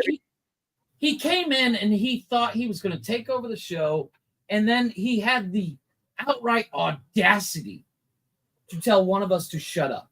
Yeah, I think he told me to shut the fuck up. That's when you lost your shit. No, he told me. Because I know you can take care of yourself. Of course, if somebody told you to shut the fuck up, I would literally be like, oh, they fucked up. But he said it to me. And I said, you know what? I will beat you like the redheaded stepchild you are. You don't come into my show and start talking shit like you're King fucking Dick. I will cut your fucking cock off and shove it down your fucking throat. And he got quiet real fucking quick. Hey, Ghost Floof, much love to you, brother. Be safe, be careful. Watch those sledgehammers. They'll get you. And we always enjoy having you here. You're welcome in the Chatter's Box anytime, brother. And if you ever feeling froggy, let me know, and I'll drop the link, and you can pop onto the camera. Yeah, like Ghost Flu, Benji. Night night, man. Sweet Jesus. Those guys understand the concept of what we do. Mm-hmm. But somebody coming in thinking that they, I've live streamed before. No, you haven't live streamed like we live streamed. Yeah, no. Yeah, that's the thing, Benji, man. Like, some people like our haters, like our creepers and our lurkers. They hate on us, but it's like, why are you hating on us? We are literally just hanging out, having fun, shooting the shit. Yeah. We're not in here dragging people down. We're not in here shitting on everybody. We're just kind of fucking hanging out and having fun. I had plans for tonight's show. I'll put it off till Saturday. And if we get to it Saturday, then we get to it Saturday. If we don't, then we don't. No big thing. It is what it is. But I do hate to say this. I hate ending the show so damn abruptly, but I do have to go pick up from work, unfortunately. Not a problem. Do appreciate you guys listening. Jeffrey, I'm gonna need you to get ready with your I got it.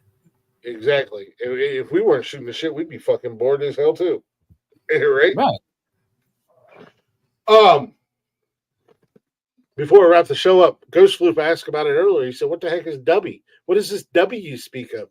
Dubby is the greatest energy drink on the planet. It is a powdered energy drink, much like our good friends at Liquid IV. The best thing about Dubby Energy is, got all them good vitamins in them. You're gonna get your essentials. Not only that, but outside of the price, the biggest problem with these big energy drinks and these well-known energy drinks, they leave you feeling all jittery, got your heart racing for no damn reason. And then after you drink one, about a half hour afterwards, you fucking crash into a wall at 100 miles an hour. You kill your boyfriend and some random kid that got in the wrong car on the wrong day. And that's a reach around to a news article I read. I caught that. That was nice. I like that. And fucking dog is snoring her ass off beside me. But anyways, you hit that wall at 100 miles an hour and you crash and you're forced to crack open another one of those energy drinks. Well, W Energy, no jitters, no crash. Not only that, But if you go to w.gg, place your order, use our promo code Words Are Hard. You're going to save you some money, get you a little discount on your order. Not only that, but they got some really cool fucking merch and shit that you can buy. So that being said, ladies and gentlemen, I have one question to ask you before we leave and we cue the music for the end of the show tonight. Are you ready to wage war on big energy and put them silly bastards in? Place your order, use our promo code Words Are Hard, save you some money. And with that being said, Jeffrey, hit it with them one time. We should do white night upon viral speed. Late at night, I toss and I turn and I dream of what I need. I need a hero. I'm only a hero till the end of the night. It's gotta be strong and it's gotta be bad. Yeah! Hey, good on you, Benji.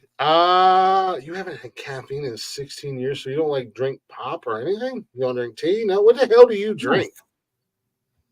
Water. Sounds like it. Well, Benji, if you're only drinking water, you need to go to liquidiv.com, place your order, and use our promo code Words Are Hard. Yeah. Yeah, definitely got to be a dad first. First and foremost, got to be a dad. Go pick up my oldest. Is Nike not working at Trailer Valley? Yeah, she is, but she's not closing until super late tonight. They got a big convention up there tonight with a whole lot of me's, a lot of heavy drinkers. So they're staying open. And I thought you were going to say alcoholics. Well, I mean, I was trying to make it sound not as bad.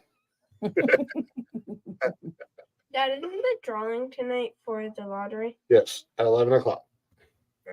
This kid wants me to win the lottery so bad. Fanta has caffeine in it. Oh, you decaffeinated tea. Crazy amount of water. Cold beer. If I hit the lottery, I will buy you an Oculus. I promise. Yay! I just like Gorilla Tag. Cold beers. That's what I'm talking about. Benji's sounds like guy. my kid. I'll tell you what, Benji and I might be kindred spirits, man. We might be soulmates. Cash sounds like my kid. You mentioned the fact that you can say, I have more money than I know what to do with. And he wants something that costs a couple $100. I mean, I told the kid, I said, we were talking about the lottery, and he was basically asking me how it works. And I'm going to make this real quick and real sweet. Mm-hmm. It's definitely a possibility, man. We got a lot in common, bro. But I was kind of breaking down the lottery, and I told him, it's $1.75 billion. Take the cash payout, it's 770 some odd million, but then after taxes, you might get about 400 million.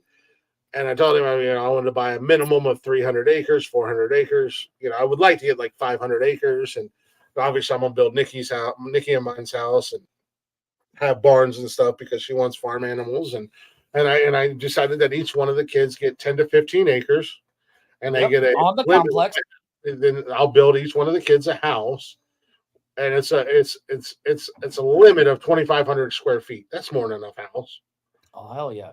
But the catch is you still have to pay all your bills. I'm not paying your electric, your internet, your propane, your water, whatever. I'm not paying all that.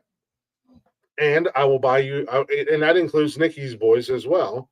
And I said, I will buy each one of you guys your car, whatever car you want. A vehicle.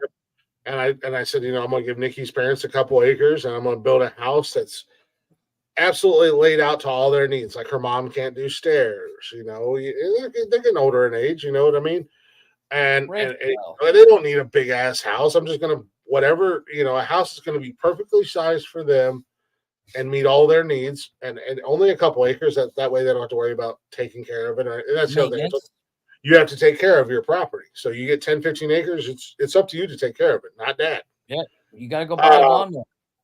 And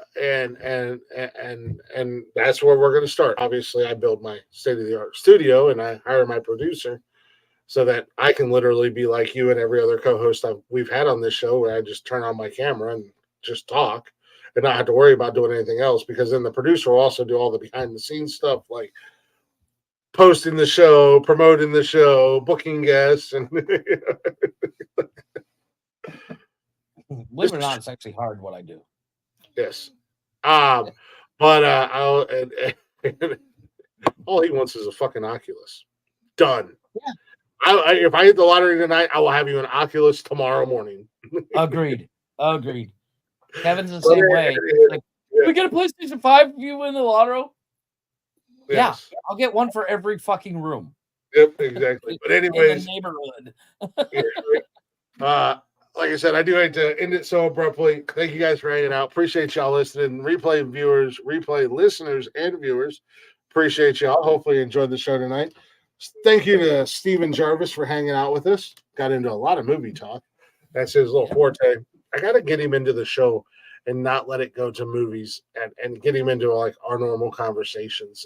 And that's actually, we need to find a subject where we can actually do that. I think he'd be great on when we do the breakdowns of like haunted houses, things like that. Yeah.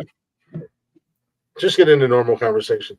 Appreciate you, Benji. Shout out to the Chatters Box. Love you guys as always.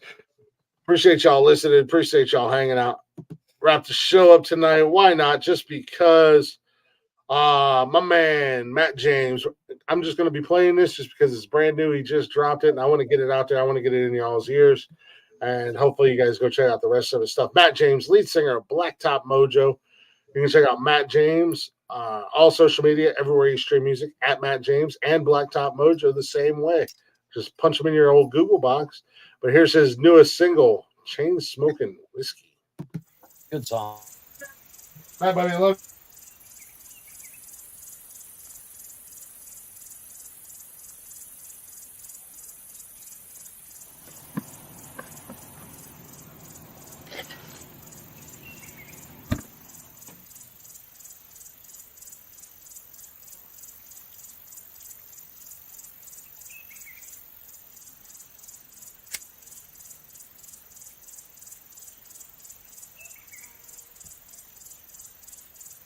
I thought it'd be the cowboy killers. They put a hole in my chest. I did what you said and gave up the rest, but damn, you still left. It turns out you can hit a rock bottom, and a bottom is clear. They say smoke 'em if you got 'em, so I got 'em lined up back to back. Chain smoking whiskey, shot after shot. Here's to your memory, that's all that I got. And I wish like hell I still smoke cigarettes. Now chain smoking whiskey's as close as I get.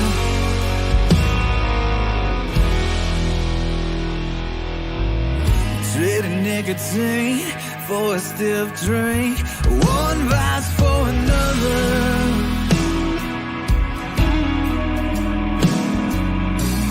It didn't do a damn thing, it just changed the influence I'm under. No wonder. Chain smoking whiskey, shot after shot. Here's to your memory, that's all that I got. And I wish like hell I still smoke cigarettes. Now chain smoking whiskey's as close as I get to lighting back up. 'Cause quitting's too hard, so I just stay drunk alone in this bar. Chain smoking whiskey, shot after shot. We're here to your memory, that's all that I got. And I wish like hell I still smoke cigarettes. Now chain smoking whiskey, as close as